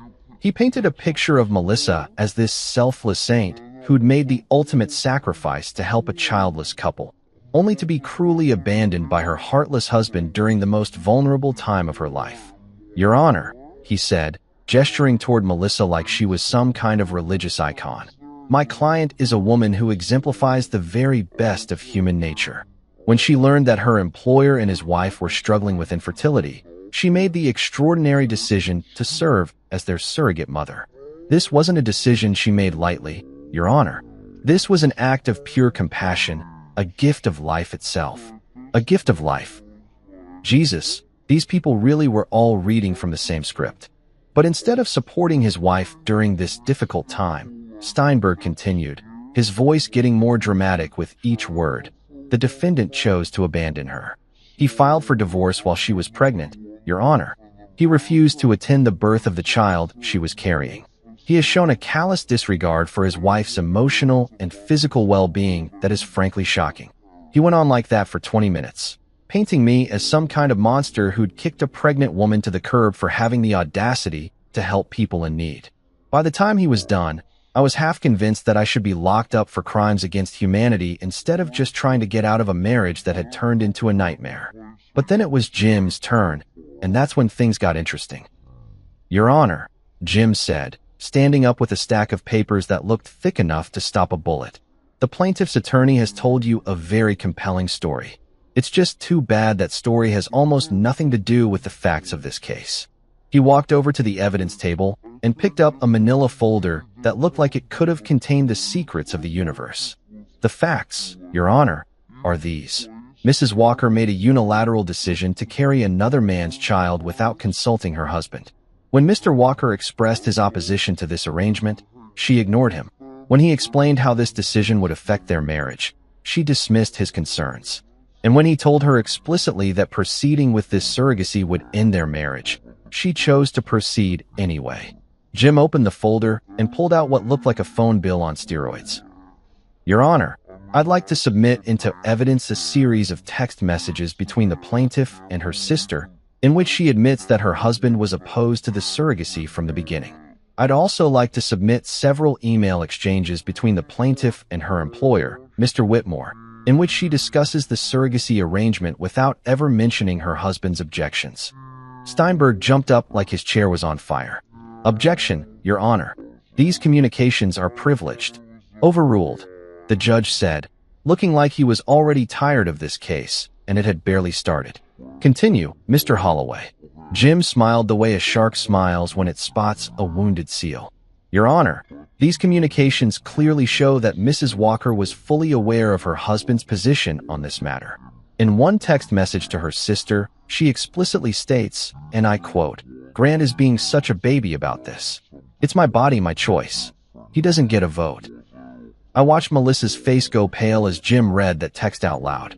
Apparently, she'd forgotten about her little sister-to-sister honesty session. Furthermore, Your Honor, I'd like to submit a recording of a conversation between Mr. and Mrs. Walker, in which Mr. Walker clearly states that if she proceeds with the surrogacy, their marriage will be over. Mrs. Walker's response, and again I quote, was "Then maybe you should rethink what being a husband means." The judge looked up from his notes with the expression of a man who'd just realized he was dealing with something way more complicated than a standard divorce case. Mr. Holloway, are you suggesting that your client warned his wife about the consequences of her actions? That's exactly what I'm suggesting, Your Honor. Mr. Walker made his position crystal clear from the beginning. He told his wife that carrying another man's child would destroy their marriage. She chose to ignore that warning. The dissolution of this marriage is the direct result of Mrs. Walker's decision to prioritize her employer's needs over her husband's clearly stated concerns. Steinberg tried to recover, arguing that a husband should support his wife's decisions regardless of his personal feelings, but the damage was done. The texts, the emails, the recorded conversation, it all painted a picture of a woman who'd made a unilateral decision to destroy her marriage and was now shocked that her husband had actually followed through on his warnings.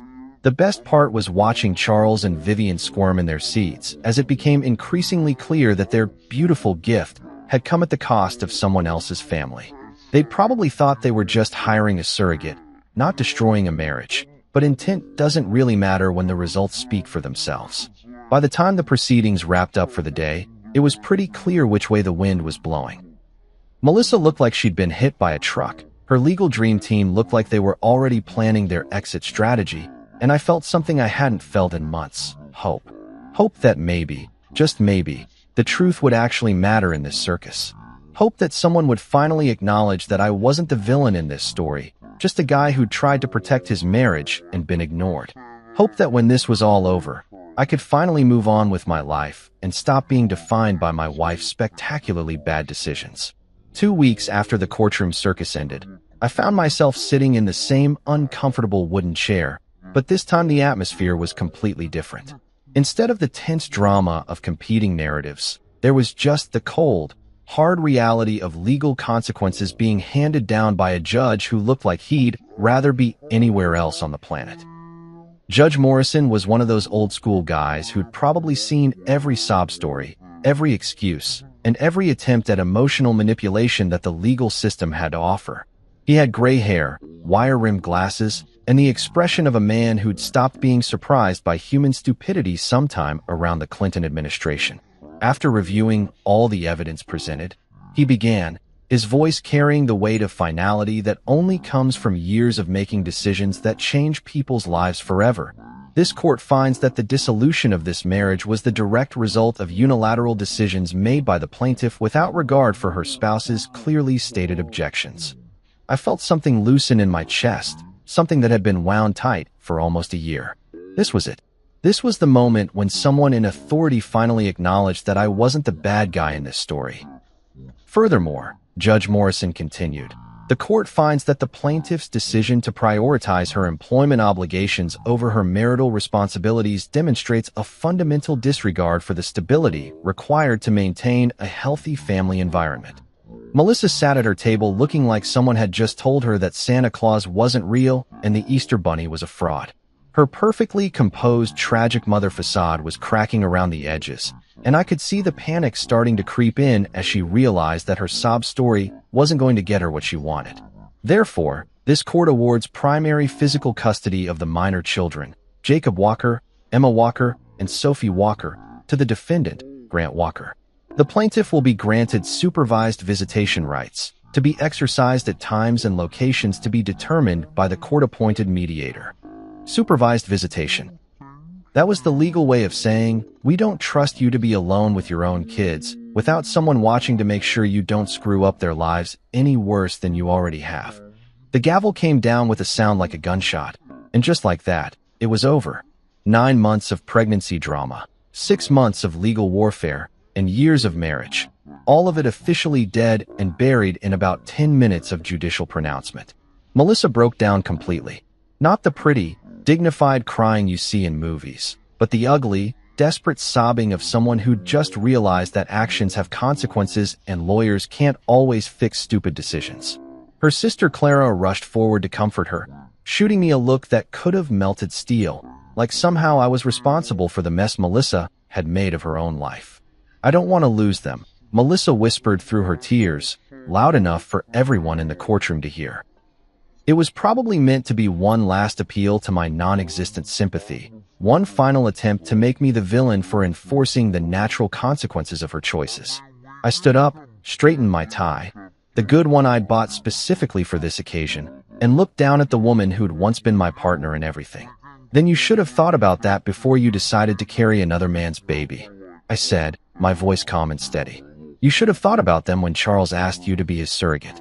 You should have thought about them when I told you this would destroy our family.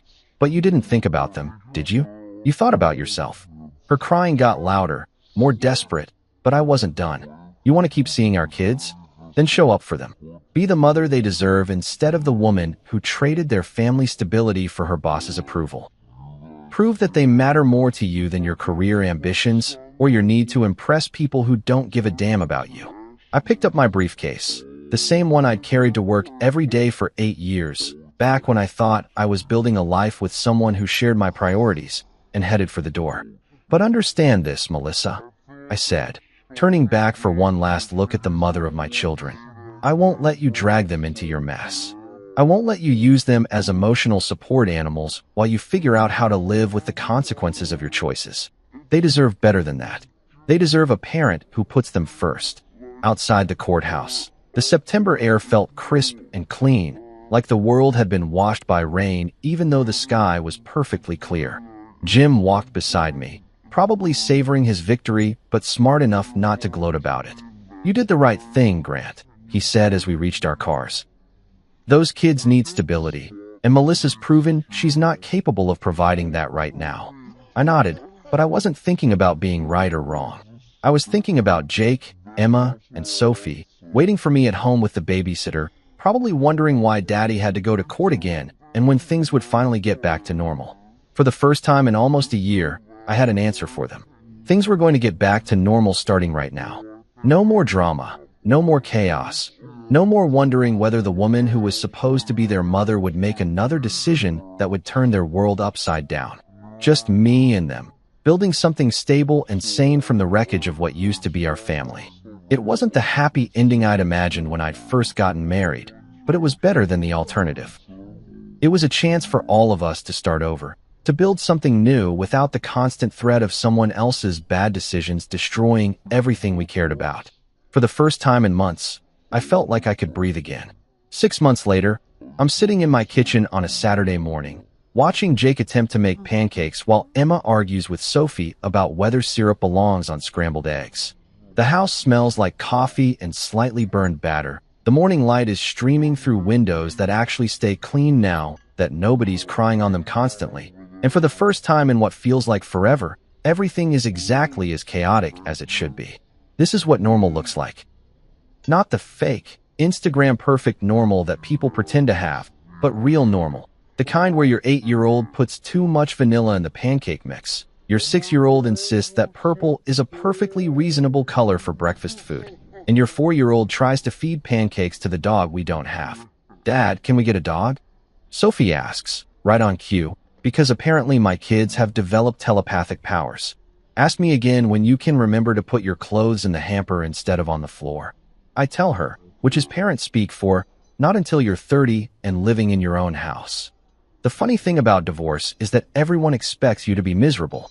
They expect you to be bitter, lonely, struggling to figure out how to braid your daughter's hair, or explain why mommy doesn't live here anymore.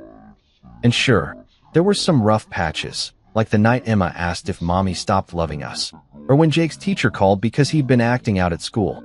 But mostly it's been peaceful, quiet in a good way. Like when you finally turn off a TV that's been playing static in the background for so long you forgot it was even on. The kids have their routine now. School, homework, dinner that doesn't come with a side of drama. Weekend movies where nobody sighs dramatically about screen time. Bedtime stories that don't get interrupted by phone calls from people wanting to discuss the moral implications of my abandonment of a woman who chose another man's baby over her own family. Melissa still calls sometimes. Usually when she's run out of money, discovered that Charles and Vivian aren't quite as generous with their beautiful gift provider as they were during the pregnancy, or realized that being a single mom living in her sister's spare bedroom isn't quite the empowering experience she thought it would be. "Grant, I know we've had our differences, but could you help me out with the electric bill? Just this once." "Grant, the baby's been crying all night, and I don't know what to do. Charles said they're too busy to help this week." "Grant, I made a mistake.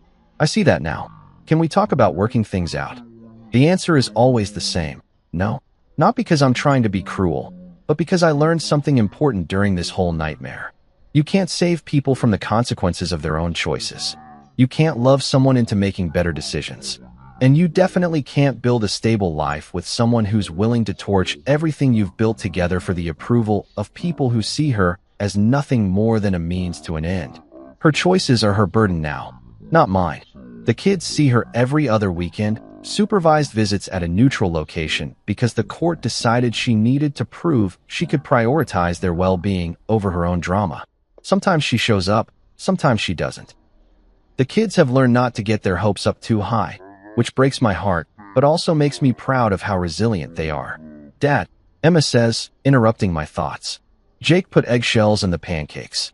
"Did not." Jake protests. "That's just texture. Gross texture." Sophie adds helpfully.